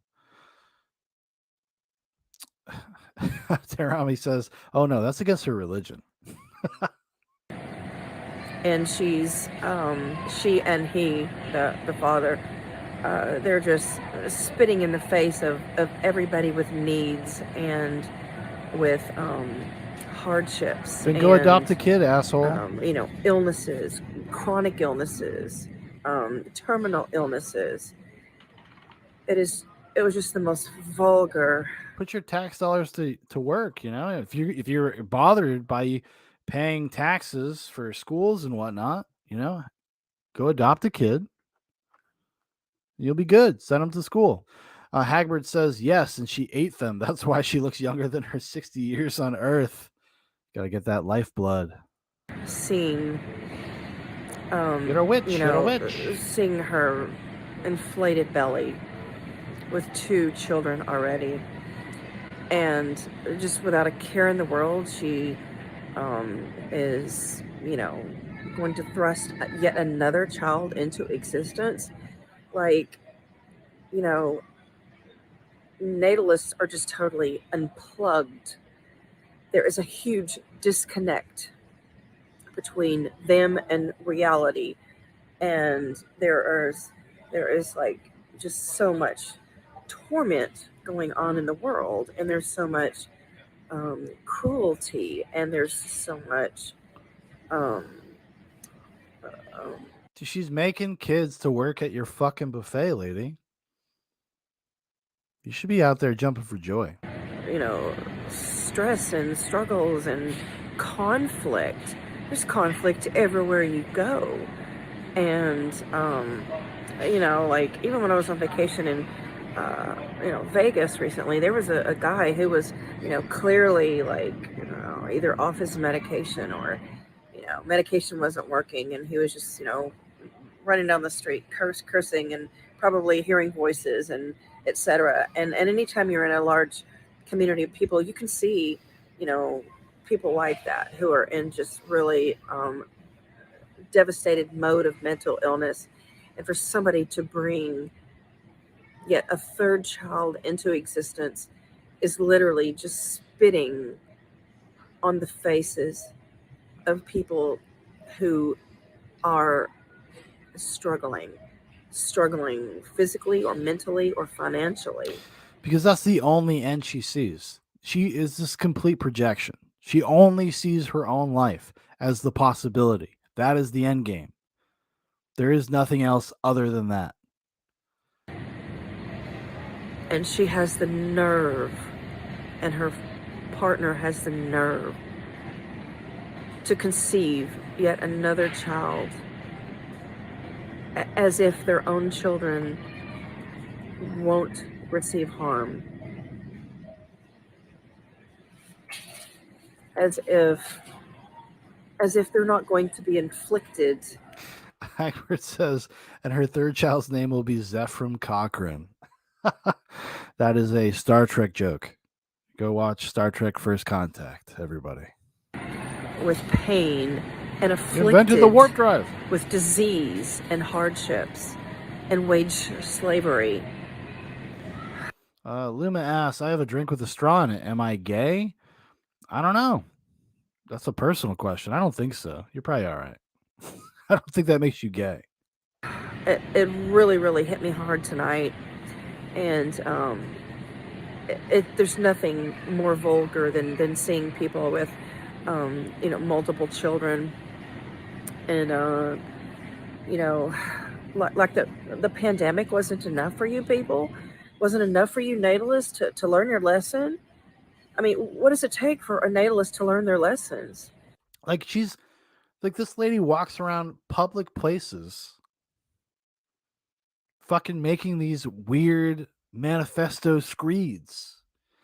She's in a fucking Whole Foods. I can hear a kid yelling behind her.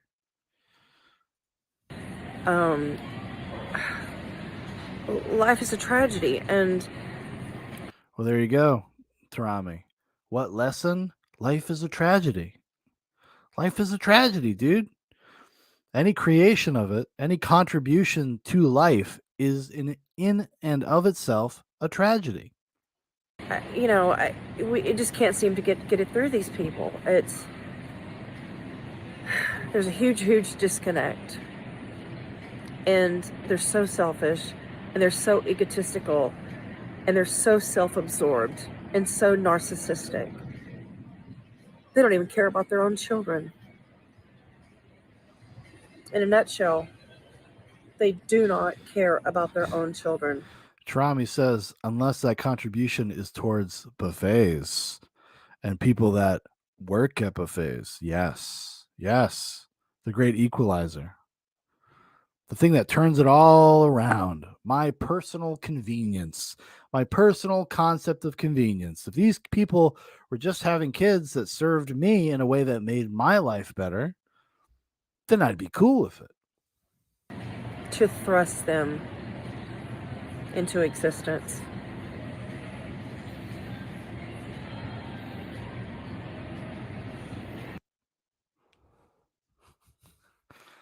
It's this lady is a fucking trip.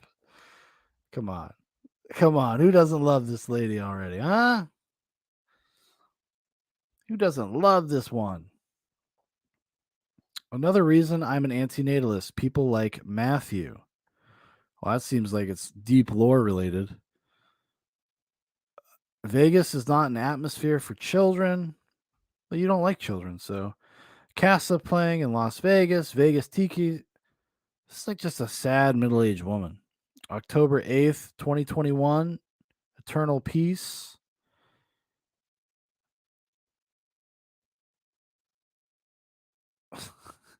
Baby showers. Looking for gifts and validation for having PIV sex, which I assume means penis in vagina sex. Oh, that should be a good one. That should be promising. We got a filter too. We got a filter on this one. You'll see. Look at that. Makes what she's saying go down a little bit easier. Hello, everybody. This is Di, Antinatalist, and there's this person that I know, and she is ready to deliver pretty soon, and just the selfishness that she proclaims, on her account, public account, and it's all about her and her experience and her pregnancy and about this life that she's going to predict having with this child. Yeah, people tend to do that when they go through life experiences that they feel are profound. They centralize it around their experience. What a sad woman. What a sad person. And so she's talking about a baby shower, and all I can think of is how extremely selfish. What are baby showers for? To get gifts. Travis says, I actually agree with this lady. New parents are fucking annoying. I could see that. Yeah. Some of them are. Some of them are cool. Chads and Stacy's like me and my wife. Big Paul says, lady, her video wasn't for you. Stop spying. And then Tarami follows up with, and I can totally get why they're annoying. Don't get me wrong. Yeah, they're annoying, I suppose, but it's also like you contextualize it. It's like kind of relative. Like people can be annoying in those circumstances. Trust me, I know. I've had some family members recently. But at the end of the day, you kind of just, you got to be a little bit more magnanimous. You got to be a little like the bigger person. You say, hey, that's awesome. I'm glad you're excited. Be excited. It's a cool thing. It's the next stage of your life. It is a big deal. I hope, well, people should consider it a big deal. It should be a big deal. having a kid is a big deal. Personally, for you, for a person to have a kid, bring it into the world is a big deal. You know what I mean? And it's cool to be excited about that. But yes, like some of it is really, really annoying. I understand that. Trauma says, "Oh, I don't blame them. It just wasn't. It was just meant jokingly. Tone being hard in Texas. Oh, I got you, buddy. I got you. You had the gall to get impregnated or to impregnate. And then you want gifts and a party thrown for you to acknowledge and validate your impregnation? It's sickening. It's just so sickening. It's just, oh my God. I don't understand the likes of women and men who are about to have children and expect a shower and expect gifts and expect praise. All they did was PIV sex with fertile body parts. All that guy did was drop his hot, steamy load inside of that woman, and they want to be celebrated for it. Celebrated. Life is. People are celebrating life, new life, infinite possibilities. People are celebrating. How dare they? How dare they? Honestly, I don't often suggest these kind of things, but this lady could probably use some. She could probably use that. Maybe it would give her a sense of purpose or grounding or something. I don't know. That's it. They don't deserve any praise, any gifts, any validation. They are about to plunge Tarami says, fuck them for having a good time. Fuck them for being excited. Exactly. an innocent child into a very, very harmful world. And they will be responsible for all of that child's every drop of its blood, sweat, Holy shit. and tears. Okay. Whoa. It got really intense at the end there. But that's kind of how they are. That's how these antinatalists do. That's how they do, y'all. As they say where I live. The good thing about antinatalists, though, on a long enough timeline, they're just not going to exist anymore because it's not something like they can proselytize, and the more they proselytize, and if people agree with that, well, at some point, they're just not going to exist anymore because they're going to die out. They're going to die out. We take risks as pet keepers. Biological parents take huge risks with innocent lives. Antinatalism. All right, let's fucking go. Let's fucking go. Oh wait, hold on. We're gonna do. Let's get. She has that guy that was there walking around in Canada. This is the guy that was protesting with her with the bullhorn. Found a video of this fella. Let's see what he's got to say. Let's see what this fella's got to say.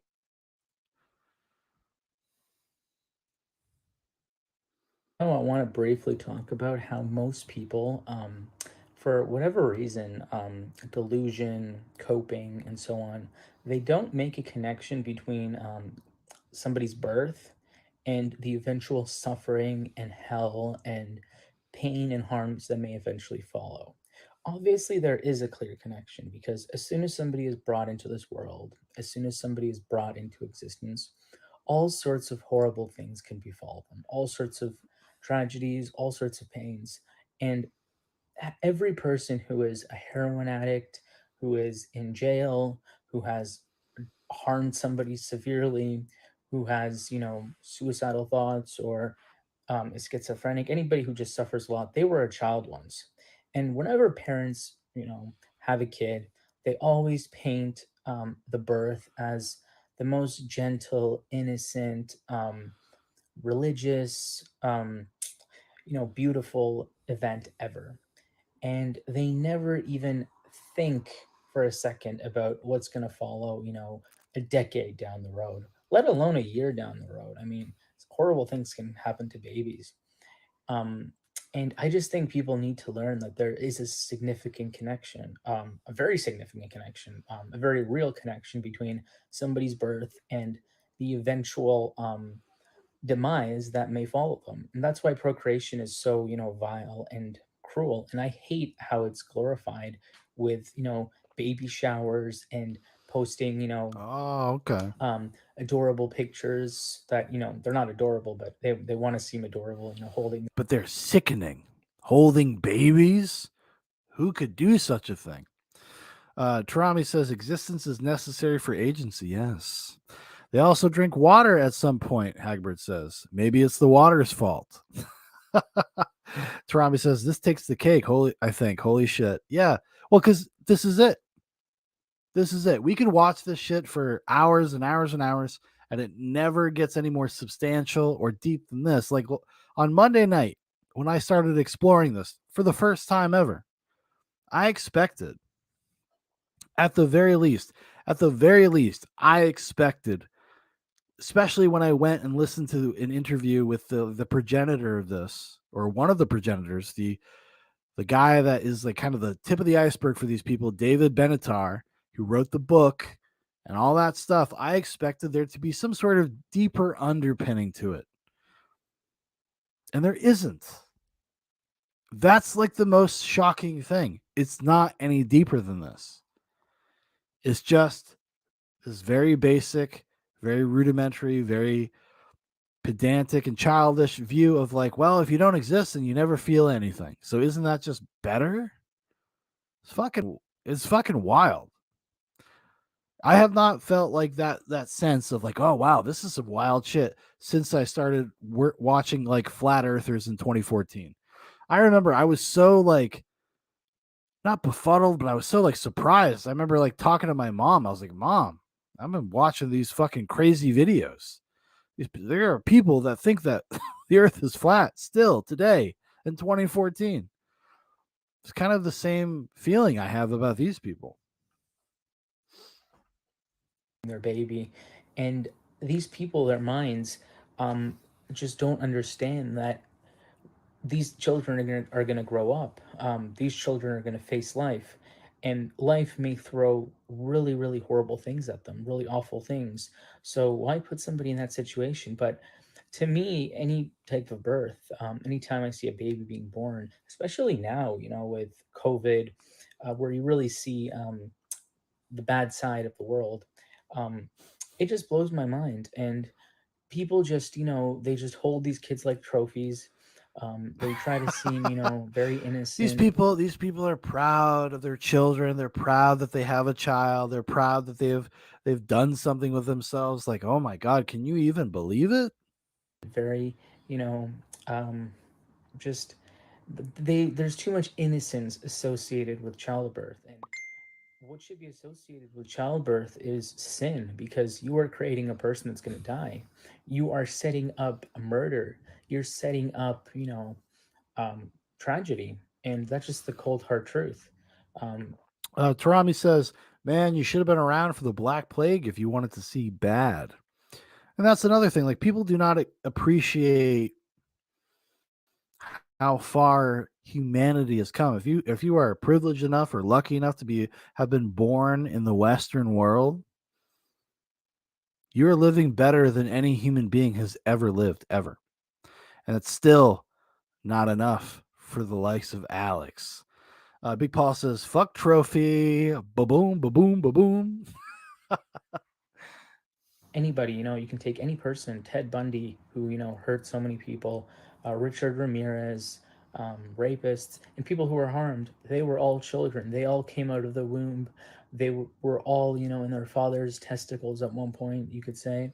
So, ejaculation, impregnation, giving birth, that is not a good thing, and people should avoid it at all costs. But the connection between somebody being born and all the hell that follows is a very important connection that parents need to recognize. You said ejaculation. So are they like completely abstinent? Do they not even engage in like masturbation? Because you never know. What if some chick comes over and slips on your cum and it somehow falls in her vagina? And when they're pushing their kids in that little stroller, they have to understand, they're not going to be that little baby forever. They may grow up into, a person who really, really gets hurt. That's all I wanted to say for today. Have a great night. Oh, have a great night. Thank you, my friend. Thank you so much. Prophet says the Gauls used to bring their women and children to the front lines to cheer them on during battle. The Romans took them all as slaves. The world is not that bad right now, loser.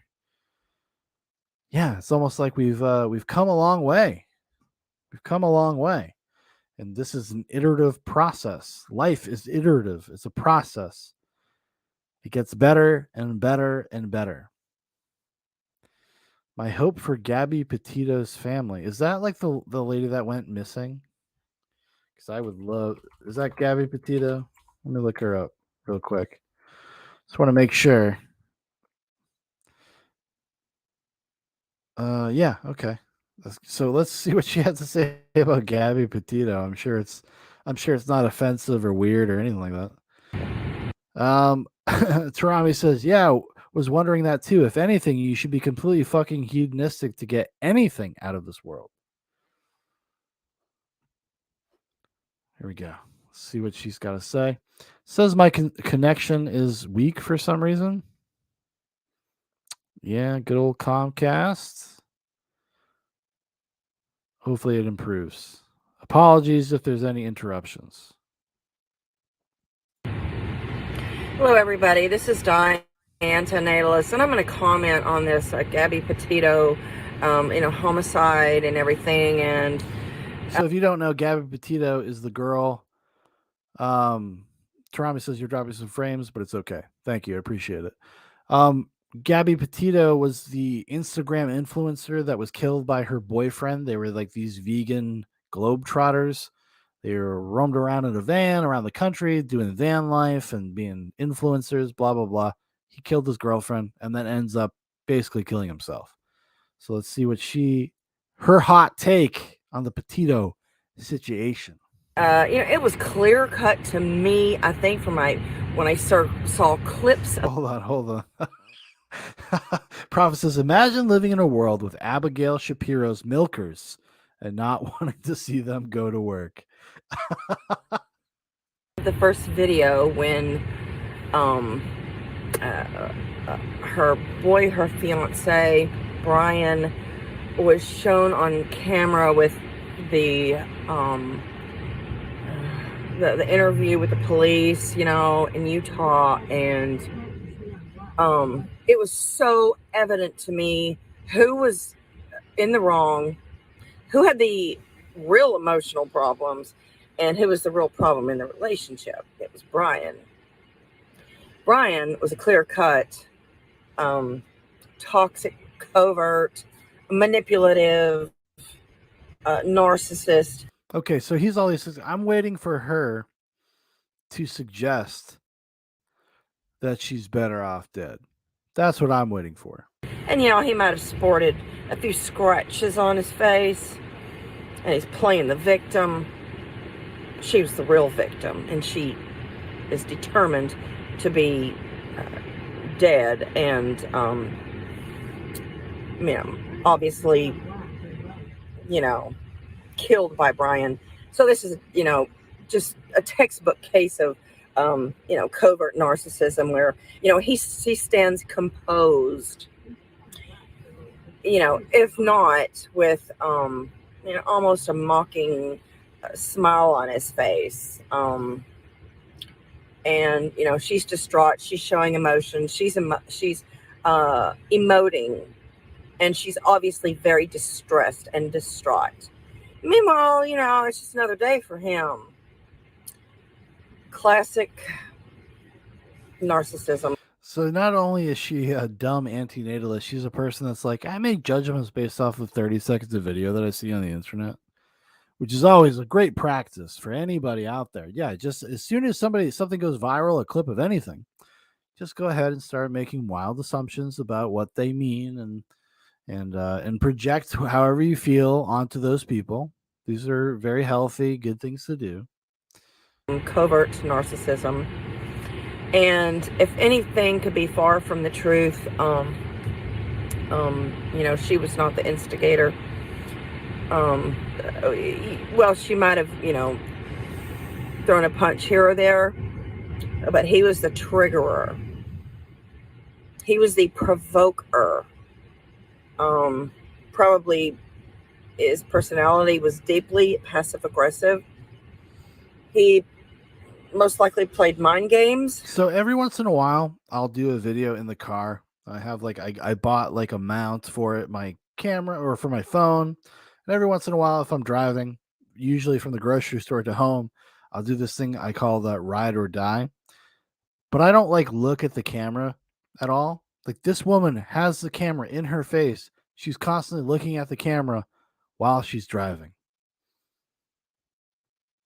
Nihilist. Very, very manipulative. And sometimes what you see in life is altogether not what you think. You can see a couple, and you can make judgments about them. And then this happened in the Chris Watts case. People referred to Shanann as kind of a bitchy person. Yeah, you know what? Her husband killed whole family. He was a real bitch, wasn't he? Wow.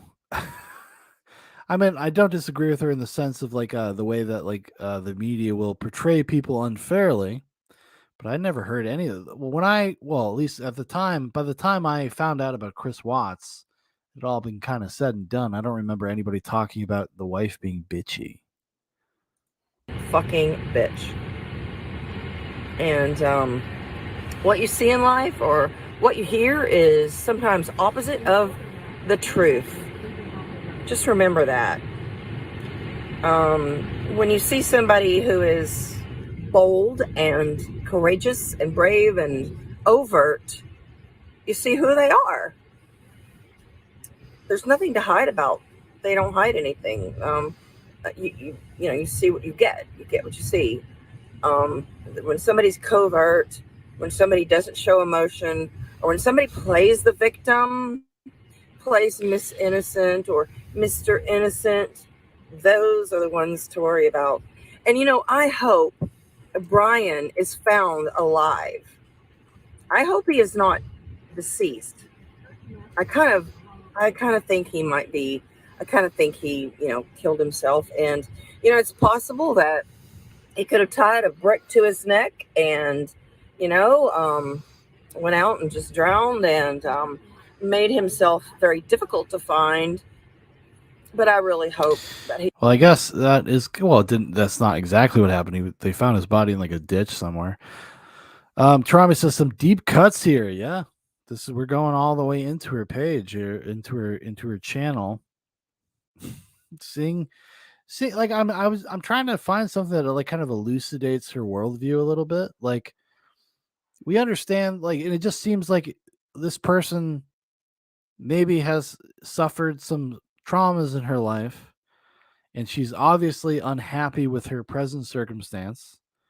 Being a wage slave, not enough people to work the buffet, these really overwhelmingly depressing things. And I'm not finding anything much deeper than I don't know. What would we call it in the modern parlance? Karenness, Karen attitude. Hagbert says like Susan Smith. Susan Smith killed her kids, by the way. He's alive and faces consequences. And for the family of Gabriel, at least they can have a better closure of exactly what happened. If he has any manhood in him, and if he's found, if he could just explain what happened, what triggered him to kill her. or you know, was it an ongoing altercation? Was it something impulsive? Just give the family some kind of closure and relief. Don't leave them to wonder and worry. Yeah, she's just like a dumb Karen who like watches TV and stuff. Like of all the things that you could say, the horrible tragedies that happen even in this country or around the world, and she's just glommed onto something because it's in the popular zeitgeist. Some awful occurrence, some bad thing that has happened, and that somehow, I'm sure she will wrap around into rationalizing about why her worldview is correct. And suffer. um you know I have never lost a dog that was missing and who went missing, and I thought if that ever happened to me I would be just so distraught. What happened? Was he killed? Did he get eaten? Did he was he abused? Did someone take him in and just not want to give him back?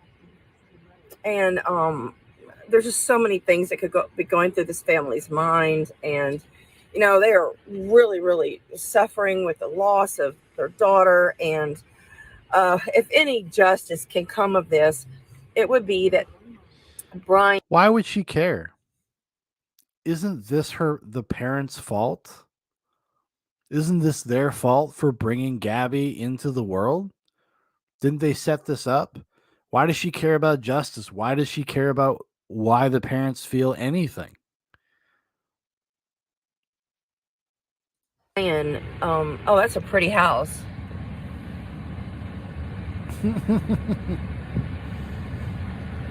It's really big, really, really nice and secluded and private.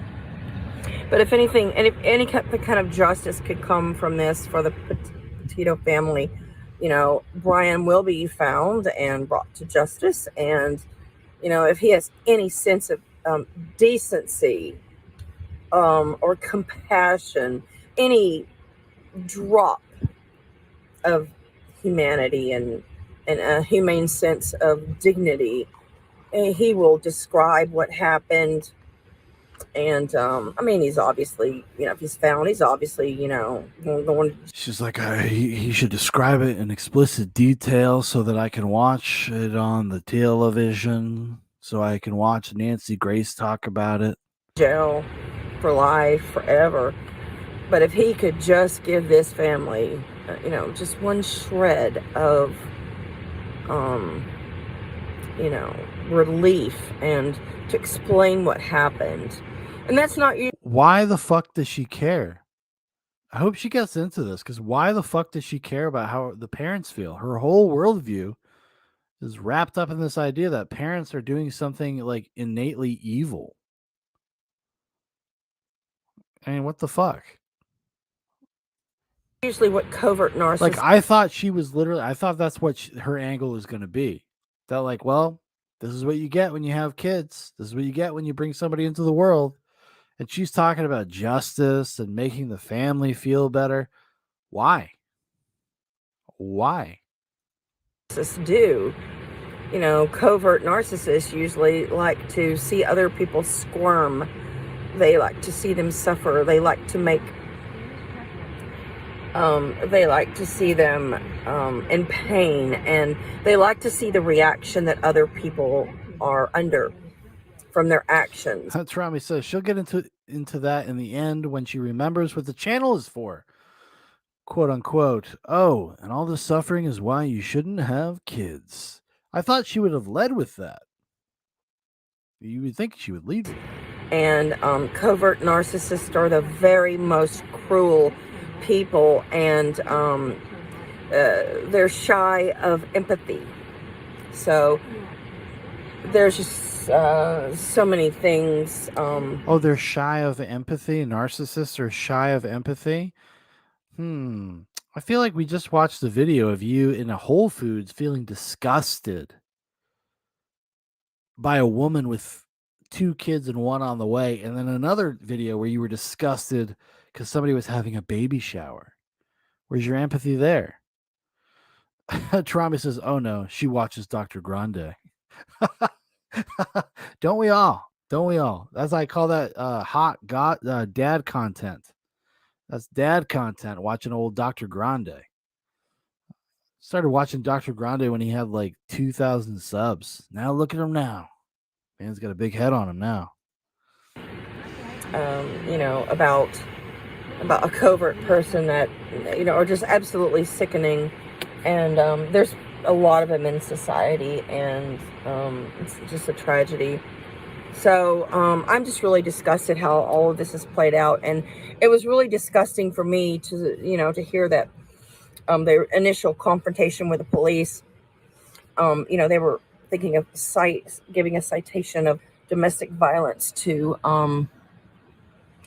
Gabriel, because obviously, they didn't see what transpired between her and Brian before they were stopped. So just beware the person who plays Mr. Innocent Victim and who shows no emotion. Just watch them real carefully. And you can Google covert narcissism, and you can see some great videos. We might be watching one right now. There's a guy, his channel is Associated Direct, ASST Direct, I think is his name, and he's is a black guy, and he's just exceptional, just truly exceptional, a narcissistic coach. There's also a guy named I can't think of his name, but his channel is Narcology, and there's several women, and I can't think of their name offhand right now, but I saved their channels, and they're excellent, and they've all actually been through covert narcissistic abuse. So I am almost positive that poor Gabby was a victim of narcissistic abuse. Poor Gabby. Well, I guess poor Gabby, but like, is it poor Gabby though? I mean, why wasn't she an antinatalist? I personally have been a victim of narcissistic abuse, and it stemmed from childhood. Both my Big Paul says, sounds like next week's nightcap.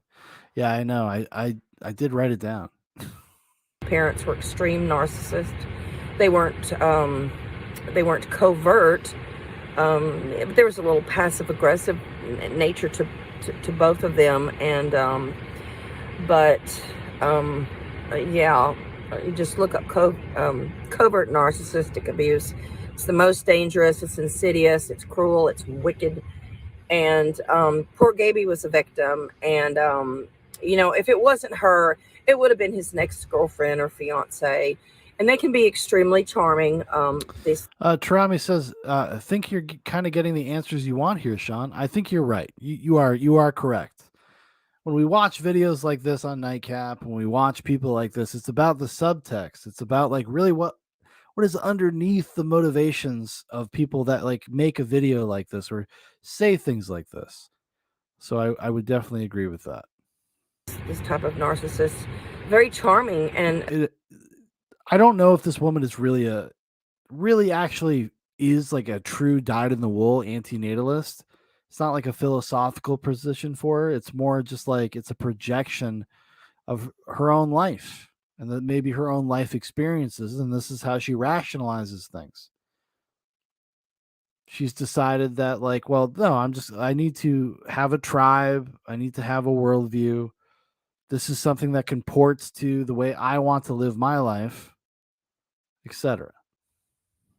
they have everyone believing that they're Mr. Innocence. They're kind, gentlemanly, and they know how. Some dude has definitely done her wrong. Some dude has definitely done this lady wrong. Play people. They have an act. They're very they have rehearsed, and they know how to convince people. So I will just be ecstatic when and if Brian is found and he confronts justice. But in the meantime, Gabby's family is suffering, and I'm sure there's just so much anger, and And you know, look at the families. Look at the two families. Um, the Petito family has been open and discussed things with the media, and the Laundry family is covert. Yeah, even lawyered up real quick, didn't they?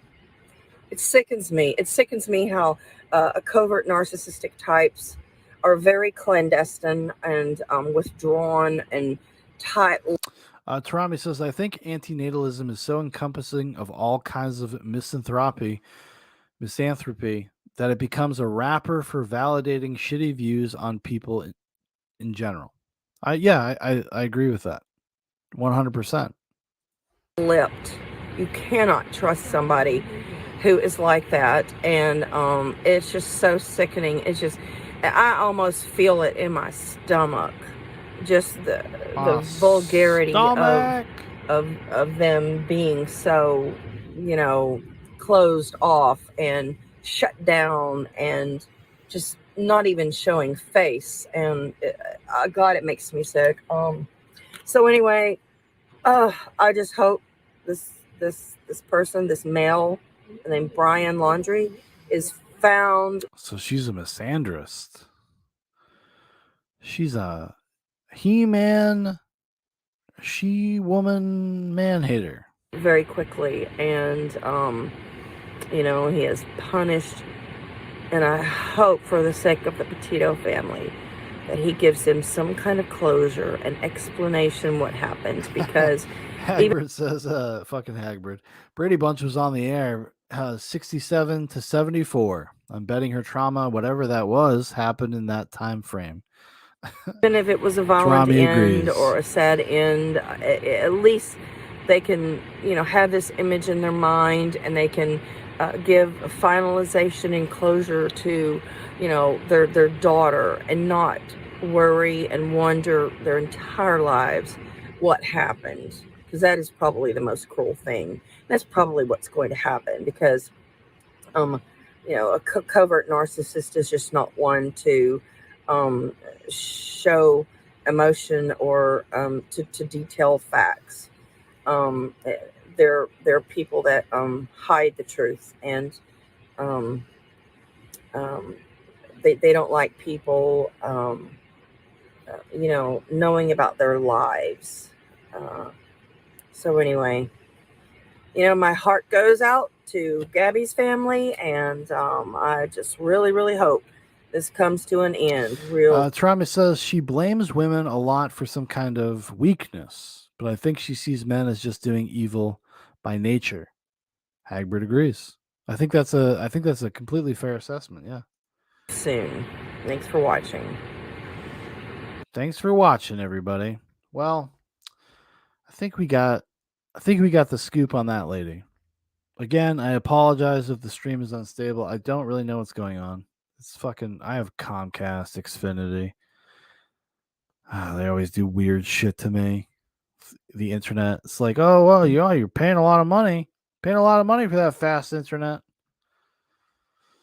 All right. Well, let's watch some theatrics. Let's watch a performer, an actor.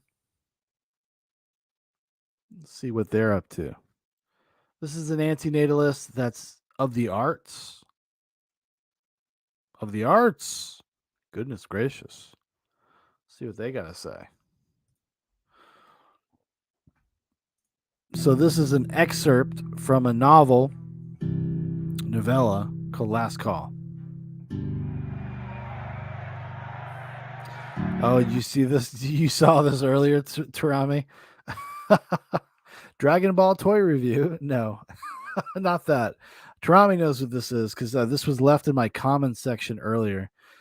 Tarami says, I think I confused the shit out of the guy in your comments, and I love that. So this is an excerpt from a novel called From Last Call for Heroes. Because at the end of the day, this is a narcissistic endeavor. It is a selfish endeavor. It is something that they view themselves as heroic for espousing this ideology, I guess. So somebody wrote a fictional book, a speech from 2047, antinatalist president, this is what they would have to say.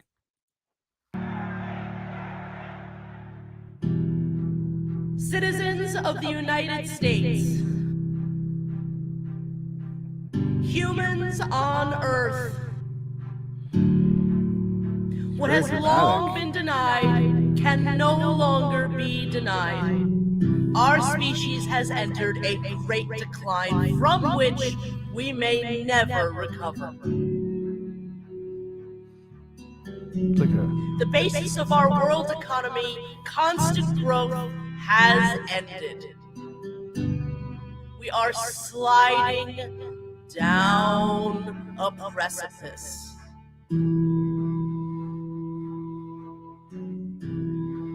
Will we starve? Will our fields lay fallow? Will our infrastructure fail for the want of labor? Must we collapse from the demographic weight of an aging population? Will our promise to ourselves never to return to the horrors of death camps be sundered? Will our kind leave this world as we came into it, in ignorance, in famine, and blood? So this is another angle they take. This is another one of their kind of bugaboos is overpopulation and environmentalism.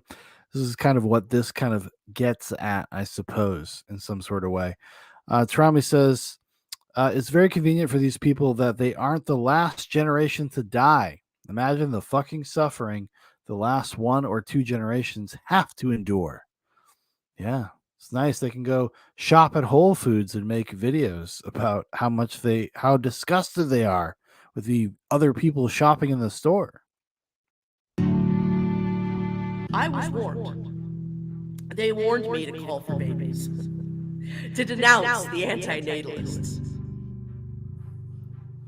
They warned me to call for babies, as my fellow presidential candidates do. It's like if this was the president for the movie Children of Men, and the president was like, they wanted me to call for babies, and I said no. But I will not call for babies. That call has long gone unheeded. Nor will I make a baby myself, for my conscience prohibits such.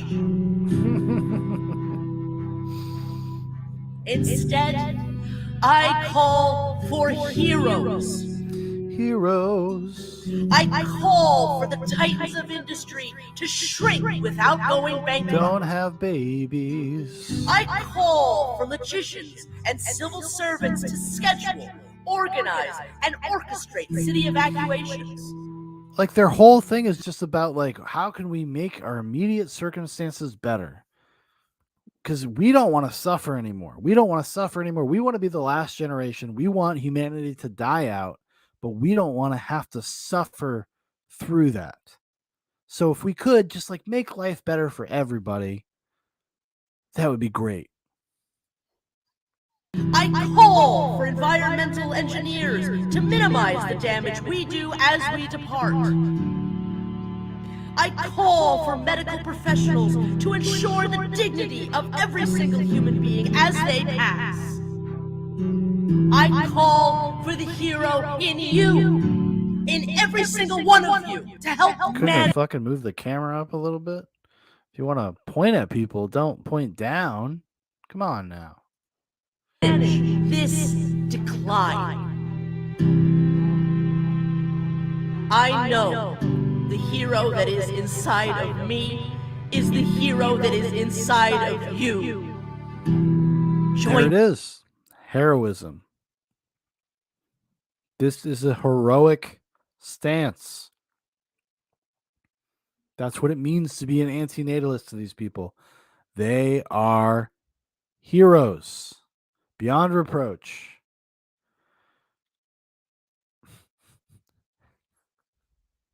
It's so narcissistic. It's so fucking crazy.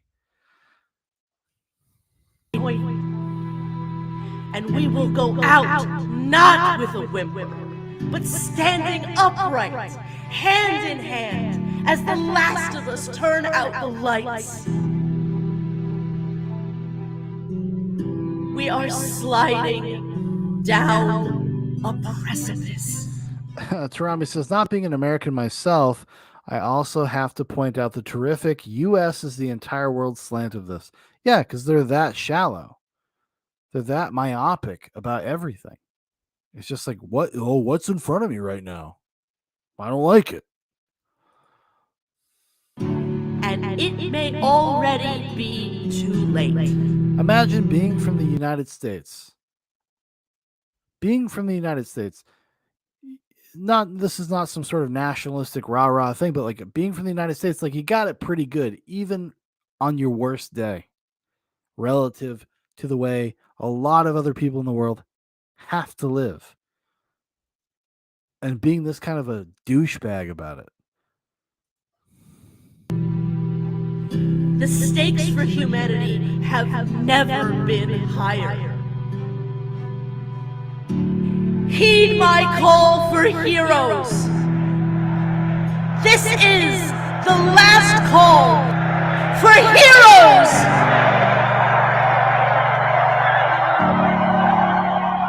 For heroes. The credits roll. No.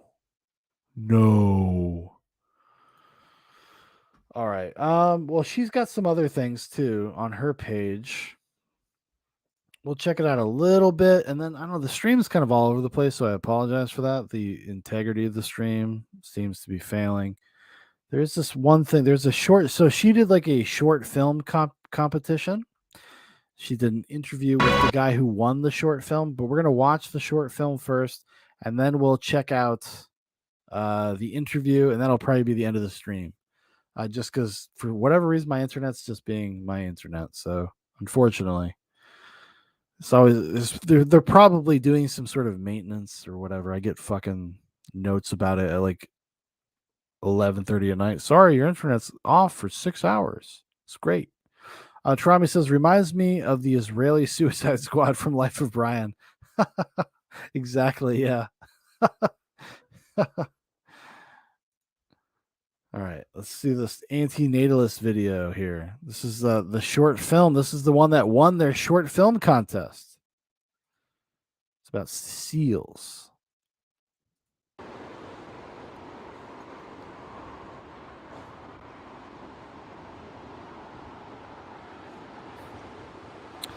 Prophet says, I have this one weird trick for causing human suffering. Antinatalists hate it.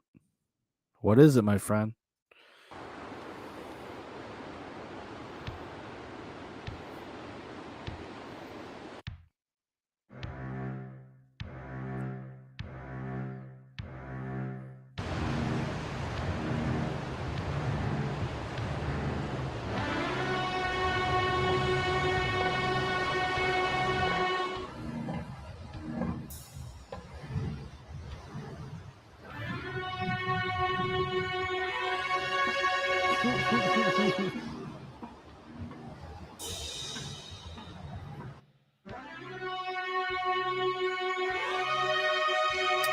Trauma says, haha, the fucking music. Okay, Hitchcock. Okay. Actually, on the interview, you'll see that this man composed his own music for this. The 5,000-pound males engage in bluster, intimidation, and brutal combat. They violently tear at each other's chest shields, often until both combatants are drenched in crimson blood. It's like The Birds Part 2, but with seals.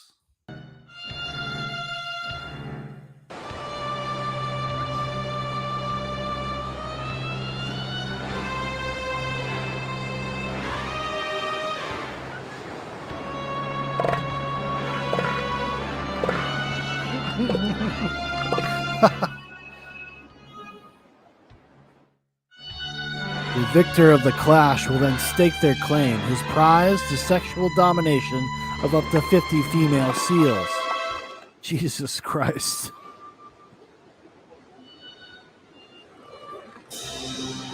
You'll take it and you'll like it.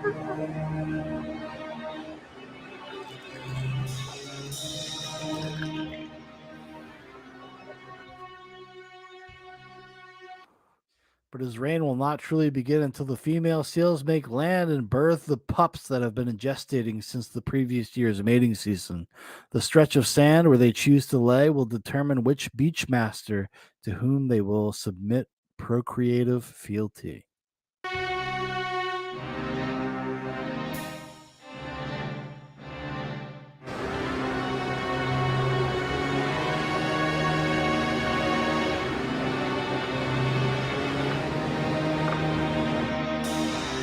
The pups are born. Seagulls devour placentas. The babies scream. The mothers bark. The bulls bellow. This elephant seal's life, it has been something or other.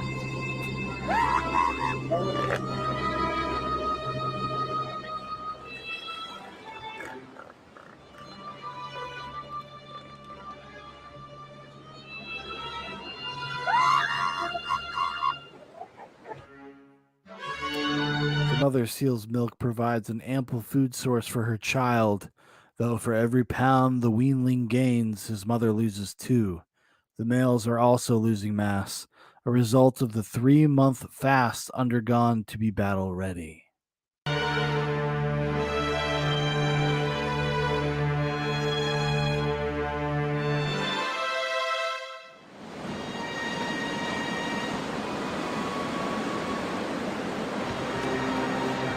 The horror! A child drinking milk. Eventually, the beachmaster and other bulls slip back into the sea, followed by the females, and at last by the newest members of the species. They will endure a life subsistence survival in the oceanic wastes, killing and consuming to avoid their own deaths.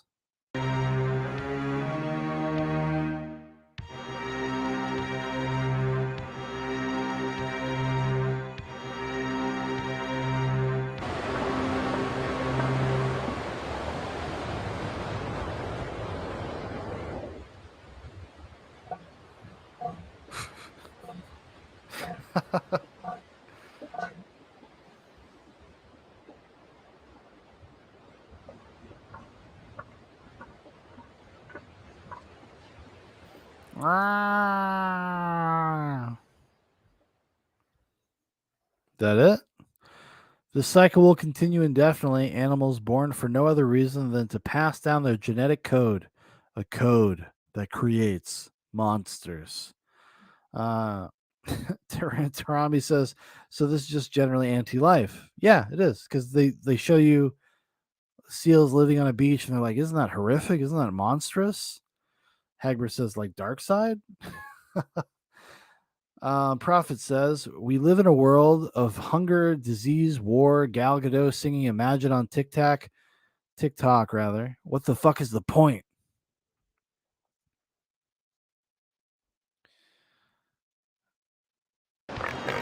Oh no! Animals acting as animals.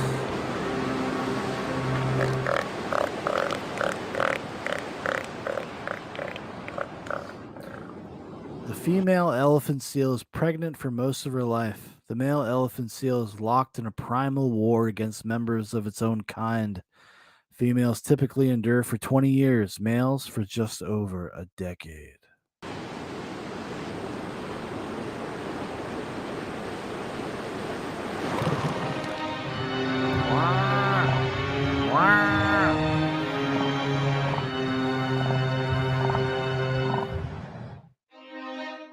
Hybrid says Gal Gadot fights Darkseid. Technically, yes. I saw the Snyder Cut. As generations live and die, each seal will know these constants: stress, discomfort, ferocity, suffering. It will harm and be harmed in turn, all until the genome no longer proves successful.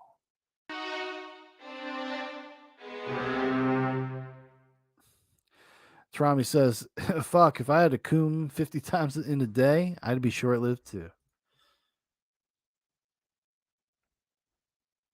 Wasted agony like so much snot blown forth from proboscis.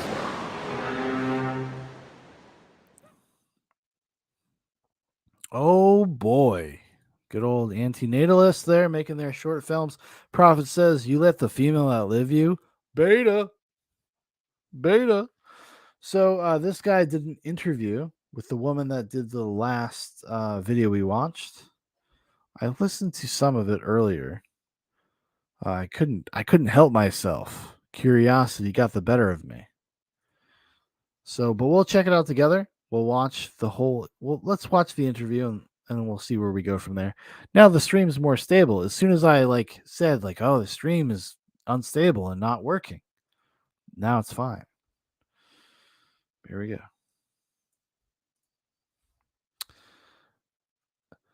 So this guy's into ethylism, which I was going to get into, but then we kind of got where we went. We hung out, watched that videos, that chick's videos. We kind of got lost in there. If we don't get to it tonight, we'll get to it on. I will come back Friday night, pretty much like Monday, Wednesday, Friday. That's when I'm going to do live streams, whether it's on DLive or YouTube or both, just for future reference. And we'll look into some of these other things because I think this is an interesting tract of humanity to go down. It seems like it escalates in intensity. Basically, it starts with antinatalism, then goes to eliphism, and then there's one other one that seems like the death cult one, the true death cult one. Okay, and now I have something. Terami says antinatalism is more interesting, I think, because it has some built-in contradictions other than just hypocrisy. I would agree. Truly special for everyone. I present to you Service in Furnace, the director of a new short film recently submitted to the Antinatalist Film Festival, Effluent Seals, an anti-nature documentary of sorts, and I think truly an excellent addition to this first year of the Antinatalist Film Festival. So Service in Furnace, welcome to the last Antinatalist Film Festival info session for the year. It's an honor to have you here with us today. Thank you so much for doing this tonight. Yeah, I'm absolutely pleased to be here. It's a great alleviation to my deprivation. I'm glad to hear it. So just the first question, who is Service in Furnace? Tell me if you can tell us a little bit about yourself. Service in Furnace is an individual who is deeply affected by the suffering of the world and does what they can. And Tarami says, I need a drink for this. You might. Whatever small way their limited power allows to help out with that problem. He is an anti-speciesist advocate and ethicist who figures that since we are locked up in this prison of sentience, the best thing we may do is help the other inmates. Since we're locked in this prison of sentience, what a horror show. Prof says, can't believe this fucking cupcake had never had kids. I wrote that beforehand. And I love it. Amazing. Can I ask where does the name Service in Furnace come from? So I was going to be Service Giganticus, which is obviously the Zapfi, last Messiah. He uses that as an analogy for the human condition, the heaviness of the certain ice age. Trami says she's making profit thirsty. Deers, antlers, holding them down. Human consciousness holding us down. But I looked up Service Giganticus on YouTube, and not very long ago, I don't know exactly how distant in the past, but I think only a few months prior to me going to register that name, somebody had already made one. And they might be anti-natalist advocates. Their genre of presenting their advocacy is death metal. Okay. There is an antinatalist death metal band. There is. It's on YouTube. They're actually, if you look up antinatalism, it's one of the first results. It's like a death metal song. So I've so it's never possible. been. It's possible. The vocals to me personally are unintelligible, but it's possible they could be spreading the good word. So Service in Furnace was more or less just kind of I think Infernus means grave in Latin. So it's just kind of two cool words put together, I guess. Yeah, no, totally. It sounds great.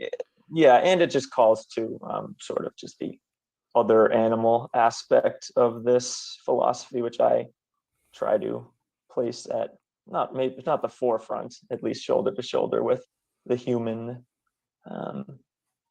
problems of procreation. I've noticed that you put it right at the helm, which is one of the reasons I really like your work so much. Service, why are you an antinatalist? And in your case, I have reason. Oh my God, they're awkward and boring people. Who could have guessed it? To suspect. Why are you also an ethicist? And can you tell me a little bit about how you first came to find out about those ideas? Sure. So I guess I've always had what could be called an anti-procreative inclination. In high school or shortly after high school, I'm sure. I might have come across Vehement. I never got into them in any significant way, but I kind of thought, hey, humans are really doing a lot of terrible things to the other species on this planet. Perhaps it would be better if they went away. So I did sort of hold that as a nature worshiper. Yes, yeah, that's where it starts. It starts with a lot of these people, I think, is an environmental angle, so to speak, for quite a while. But it was after I really got into the vegan philosophy, not just the diet, but the philosophy behind that particular stance, that I kind of started to realize. I was that, like, oh, I'm a vegan, so I'm already kind of insufferable, and I like to push my shit onto anybody that will stand to listen to me for more than 20 seconds. So I said, why not just jump in full sail? Just get in there. Just get it done. the animals are really suffering as well. Right. And it led down the path to sort of wild animal suffering and understanding that, which led to the ping pong ball hitting back and forth across the table, the pinball hitting the different bumpers and hitting all of these different truths, I would say, which did lead to I might have seen The Wounds of Existence by Amendum was the first real ethicist introduction, and I still use that as the sort of 101. That's a Great Tai Cho. A Great Tai Cho video. Right. That's an excellent one. Yeah. Yeah. So I almost came to ethilism before the antinatalism, and antinatalism sort of seemed just, if we consider antinatalism as a anthropocentric position, it just seemed lacking. Right. So that, if you could parse anything from that word salad, I absolutely. It sort of went vehement, though I didn't really know vehement. It was just why do we need more people? That's not really helpful to the environment kind of deal, to the veganism, pretty much straight. Oh boy, Friday night's gonna be fun. I'm gonna look into this elephasm. We're gonna look into that on Friday. To the ethicist position. Amazing. Well, yeah, it's quite a journey. Well, a lot of people start with vehement. For all my disagreements with vehement's conclusion in the end, I think Les Knight has done an incredible job of just getting that anti-procreative message out there in ways that nobody else was able to for a long time.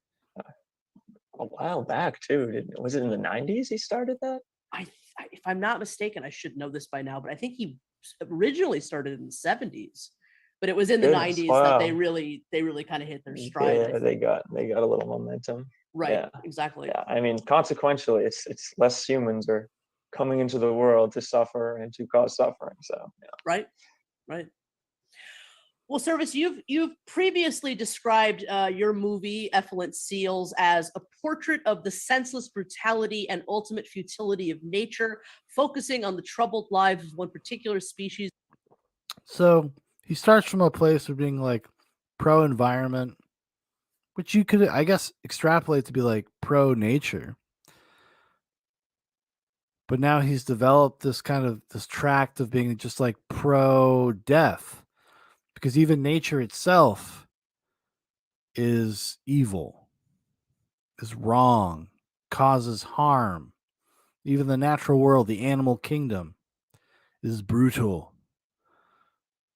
Therefore, non-existence is preferable. Marine mammals, the northern elephant seal, and you've also said of your film, seaside views, radical pessimist philosophy, and violent, sexually charged 3-ton marine mammals. Splash on in, which I just loved both of That's those the write-ups. Yeah. So both great descriptions of the film. I think Thank you've you. done an excellent job of illustrating that gladiatorial carnage that nature mindlessly propels these animals to engage in, all to produce the next generation, conquest through violence and rape for no real purpose. What can you tell me about the making of Effluent Seals, and how did the idea for this film Tarami says the whole mankind needs to go away makes logical sense. It's just not helpful as a perspective. Yeah, because it's not realistic. It's not pragmatic. It's not practical. It's not going away. But I would say that humanity and humanity's journey is actually part and parcel with nature. Like, it is part of the experience. It's part of the growth. It's part of the change. Like, humanity is just as much a part of nature as anything else. My perspective, I suppose. come about? Right. So I had initially planned to just go to this beach, San Simeon in California, where quite famously the effluent seals come to do their thing, do their mating and whatnot. The plan for that trip was perhaps even before I understood and accepted wild animal suffering as a extremely salient moral issue. So as gross as it sounds, my partner, I kind of wanted to go there specifically to see them, to get out and battle. Obviously, between the planning of the trip and the journey to that particular destination, I came to understand the old CRAP conclusion: consumption, reproduction, addiction, parasitism. So I was definitely going into it with a different set of eyes than when I had initially planned to see the spectacle of nature. So that I don't know if I completely buy this, because he has a preconception of the nature of nature, for the lack of a better way to put it. And I think he found exactly what he was looking for. I don't believe that he was like, oh, I was surprised at the brutality of it all. definitely colored my filming. I was always planning on filming it just as a keepsake, as a memento.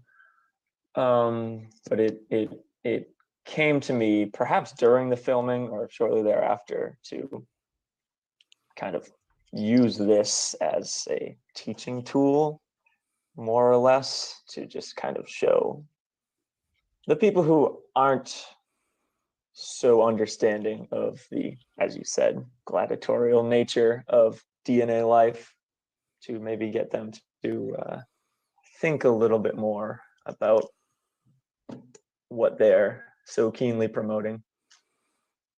Absolutely. I have to say that not that your movie reminds me of these films, but there's a certain aspect of what you're talking about that remind me of my own. Like I was obsessed with movies like Mondo Khan and Cannibal Holocaust as a kid, Right. because they were the only pieces of media that were putting the truth in your face.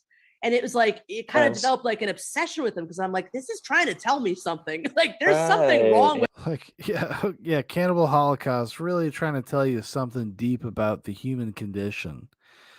I mean, Cannibal Holocaust is like a brutal exploitation movie about a bunch of do-gooders that go to basically a undiscovered tribe somewhere, and they're faced with the brutality of that tribe.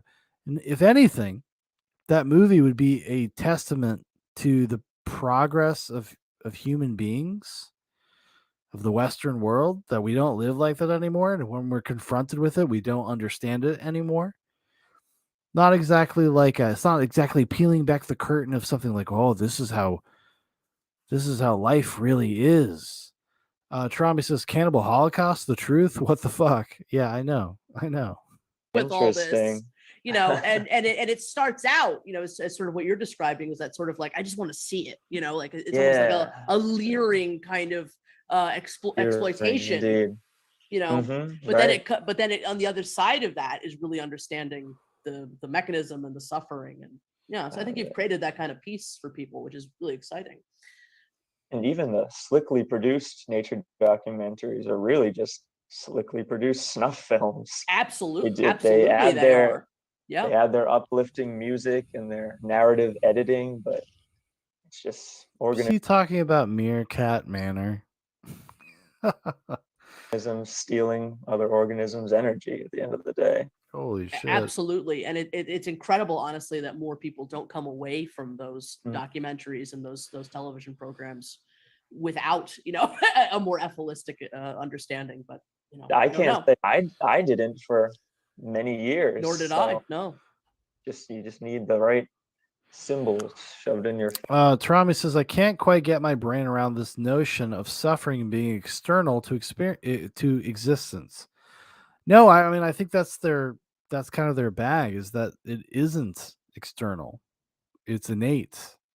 And all you can do really is, all these people they choose just to focus on suffering. They're not focused on the other things that come from it, or the triumphs that come from suffering, or like kind of that human endeavor, that human spirit of being able to move past something or be better because of a negative experience. Tarami says, like, they're always talking about it as if it's not part of the overall experience. I don't know if I see, that's the thing. I don't think that they're talking about it as it's not part of it. I think that is their thing, is that like it is part of it for them, and that's all they see. They think that those negative experiences don't outweigh the joy of a person's life, because life is just suffering to them. Prophet says, this lady would dig Liberia. Face, it seems.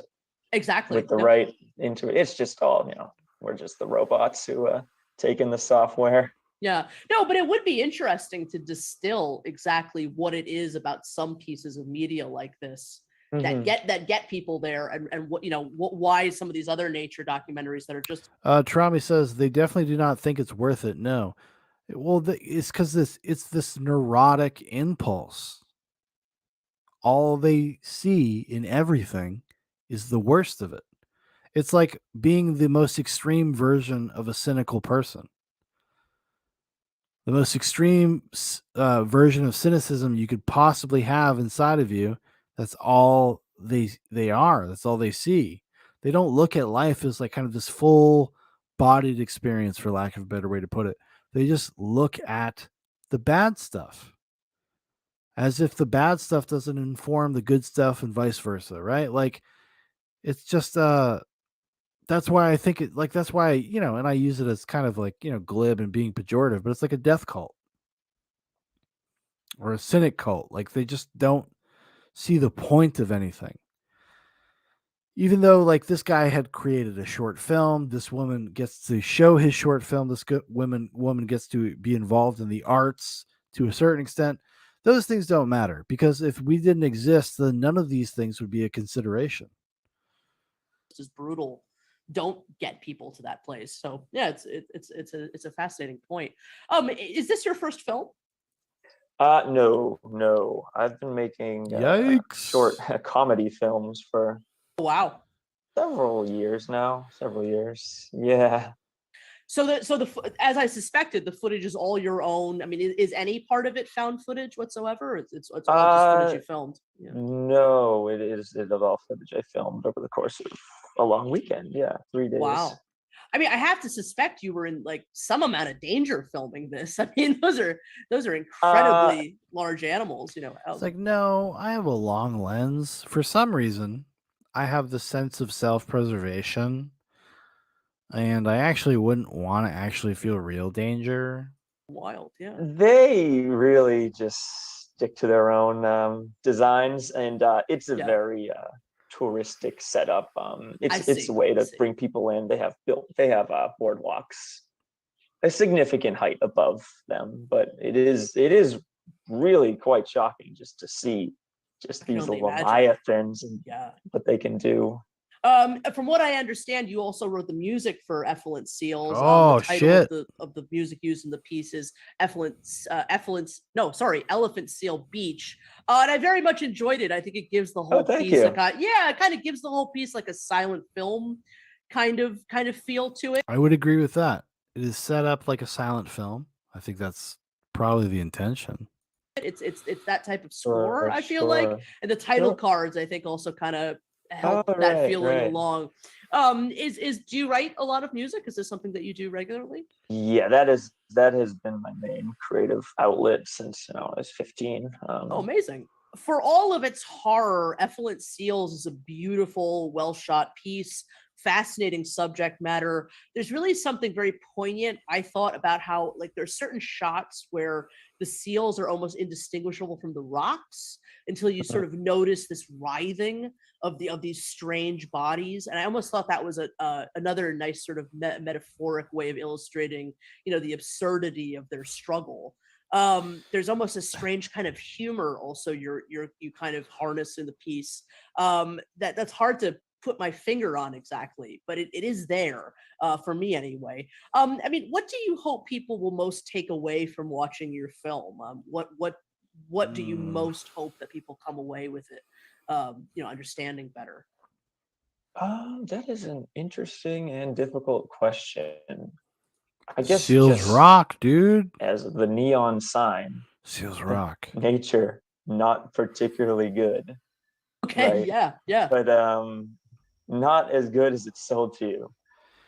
So even for somebody like the Eliphism people, apparently we're getting a little preview into that world. We'll look into it on Friday.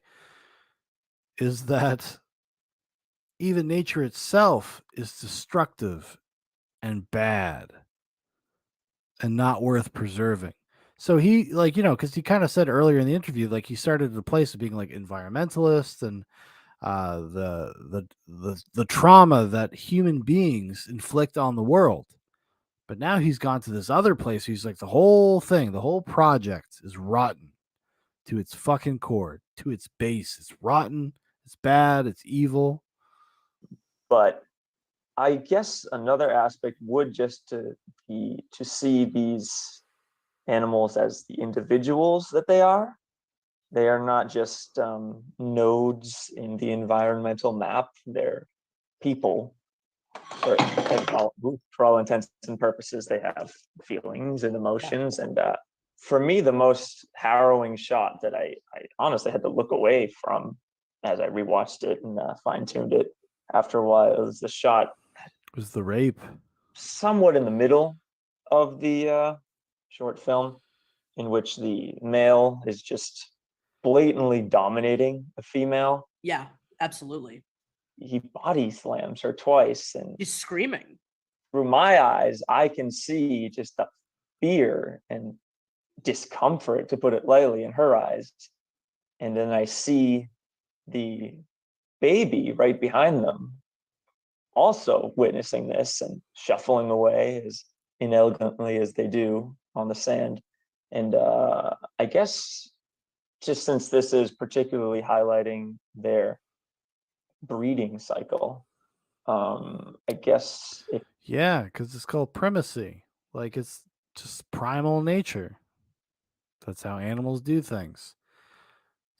Good thing you're not like that, right? Good thing you're not a kind of slave to your impulses in the same way that animals are.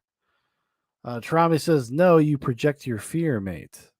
I think that's also fair. if people take away the fact that this is just ongoing, this isn't just a snapshot in time. There have been millions and millions and trillions of snapshots like this, and just the next generation will carry this on. And that little baby seal today, who's afraid, from what I could tell, was afraid of that total behemoth just forcing his will onto the mother seal, will one day either be that mother seal or that behemoth. So I guess just that generational agony, perhaps. Just It's past. just like projecting this human understanding of the situation, anthropomorphizing animals in this way.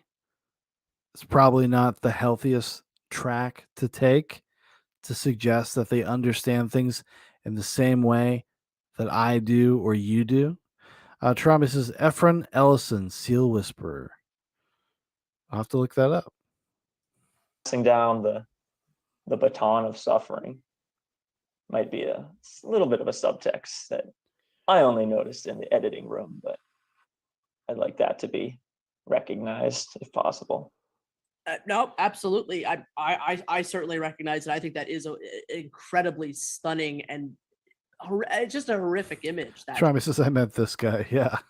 He's on the beach. He just understands it all. He gets it. Like psychically. He's so empathic. He just understands and feels it all. Tromby says he knows exactly what they're thinking and how it maps to human emotions. shot. But I think you're right. I think the film captures the personhood of these animals so well, the individuals, and I mean, even just the little details of the little baby suckling on its mother, but its little flaps are flapping, and but there's a real. You make the point so well in it, I think, of both the personhood of these individuals. Prophet says, these are the people Dr. Jonathan Crane tested early versions of his fear toxin on. But also the sameness and the repetition and the waste. You just make the waste very apparent, that all of these precious individuals and these precious experiences and are just going to get recycled over and over and over again. In this horror show. So yeah, no, absolutely. That being said, the horror show that it is, I can't say that I wasn't ecstatic just to see the cute little baby seals. Of course. Before I would say before they're thrown into the gauntlet, they're still not sitting on a doggy bed or anything. They still gotta just crawl around and yell to get what they want done. But, the babies are so cute. They're so cute. They're so cute. I think the audio comes through when they scream. That's the only thing the only way I could describe it. They just scream. And the first day we were there, it was evening, and we were on one side of the beach, and we just heard that yelp. And it was like, geez, some kid is really getting out of control, or some human child is really having a ball. But the next day we realized, oh, those are the seal children.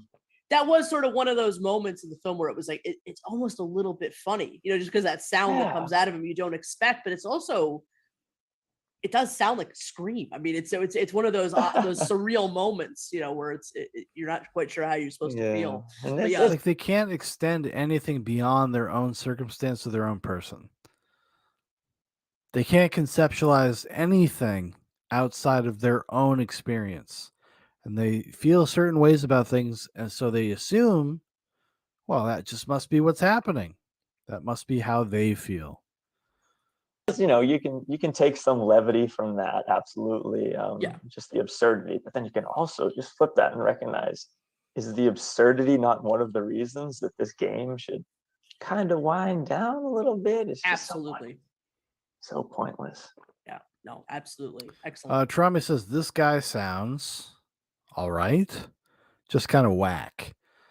Well, I mean, I think just his whole worldview is askew, and like we've seen with these people, like everything they talk about is just an extension of their neurotic sense of life and the world and what it means and what it should mean.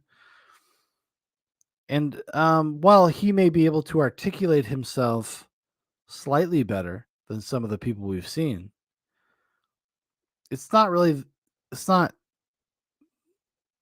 that much more interesting. I'll give him credit for making a movie or going out and filming something himself, having his own experiences with these things, but it seems like in a vacuum. He just doesn't see it beyond his own circumstance or beyond who he is, how he feels about things. And then you have somebody here who is also like not an enabler necessarily, but like somebody that's just a seal clapping him. Point.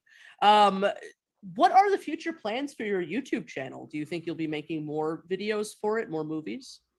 Yeah, I definitely have the document going where I jot down any particular inspirations that come to mind. I have shot the follow-up video. Oh, amazing.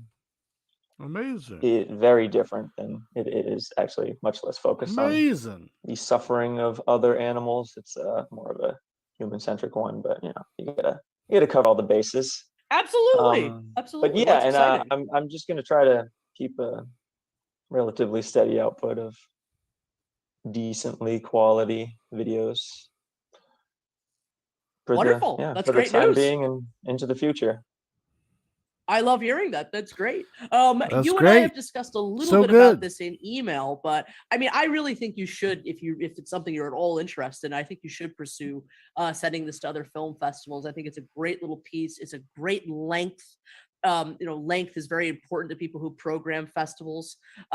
So yeah, I mean, I just think it's very worth pursuing. Is the Antinatalist Film Festival the first film festival you've ever submitted to?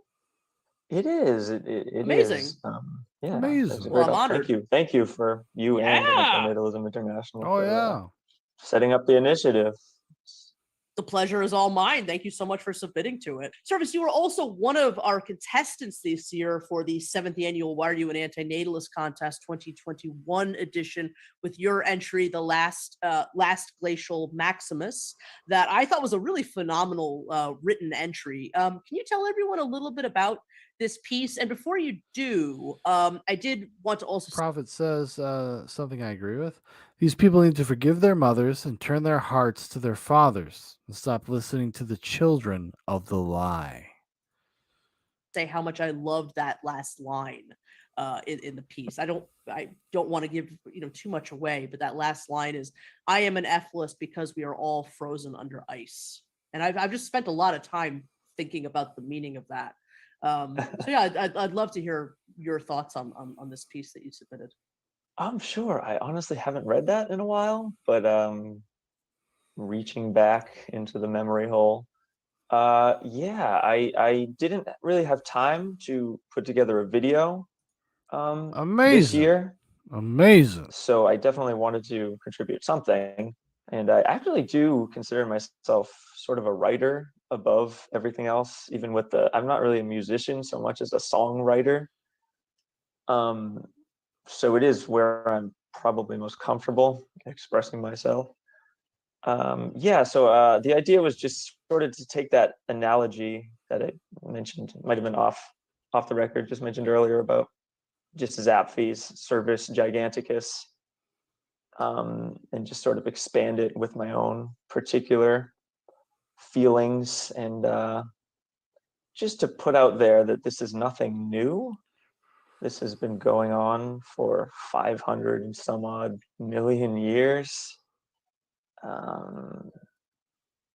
And just that it's just so much wasted suffering, as you once again eloquently put it earlier. And the trapped under ice particular line was on the surface just to keep in the theme of the Ice Age, Pleistocene. Prophet says, Captain, I need to depart. I'll catch the rest on replay. Stand up. Get well, JLP. Oh, don't worry, man. You're not going to miss much. We're going to be done in about 5 minutes. Fauna, but at a deeper level was just sort of to say that. But thank you for being here, and also thank you for everybody that's here. Thank you for to Tarami. Thank you to Hagbird. Thank you to Big Paul. Thank you to Prophet. Thank you to even to Luma Zuma, who is a racist plumber from New York. As individuals, we really are just frozen and powerless.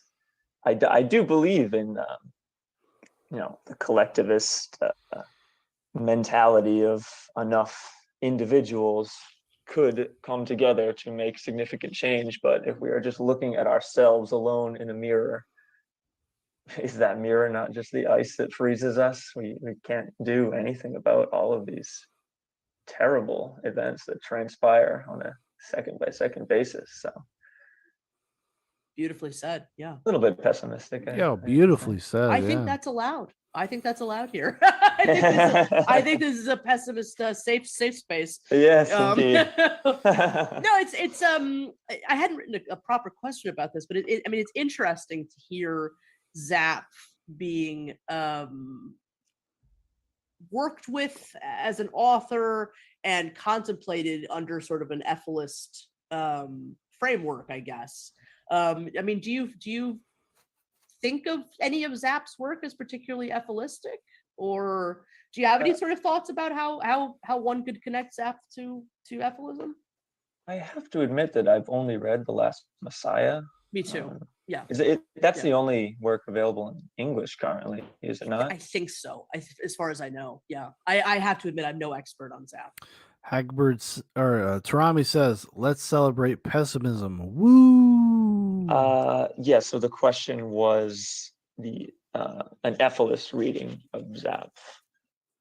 I really do think just the way he outlines, just more or less all you can really do is, sublimate or distract. It kind of just speaks to that ultimate futility. We're not talking about a consent argument here. We're talking that every single organism with a brain is just living a futile existence.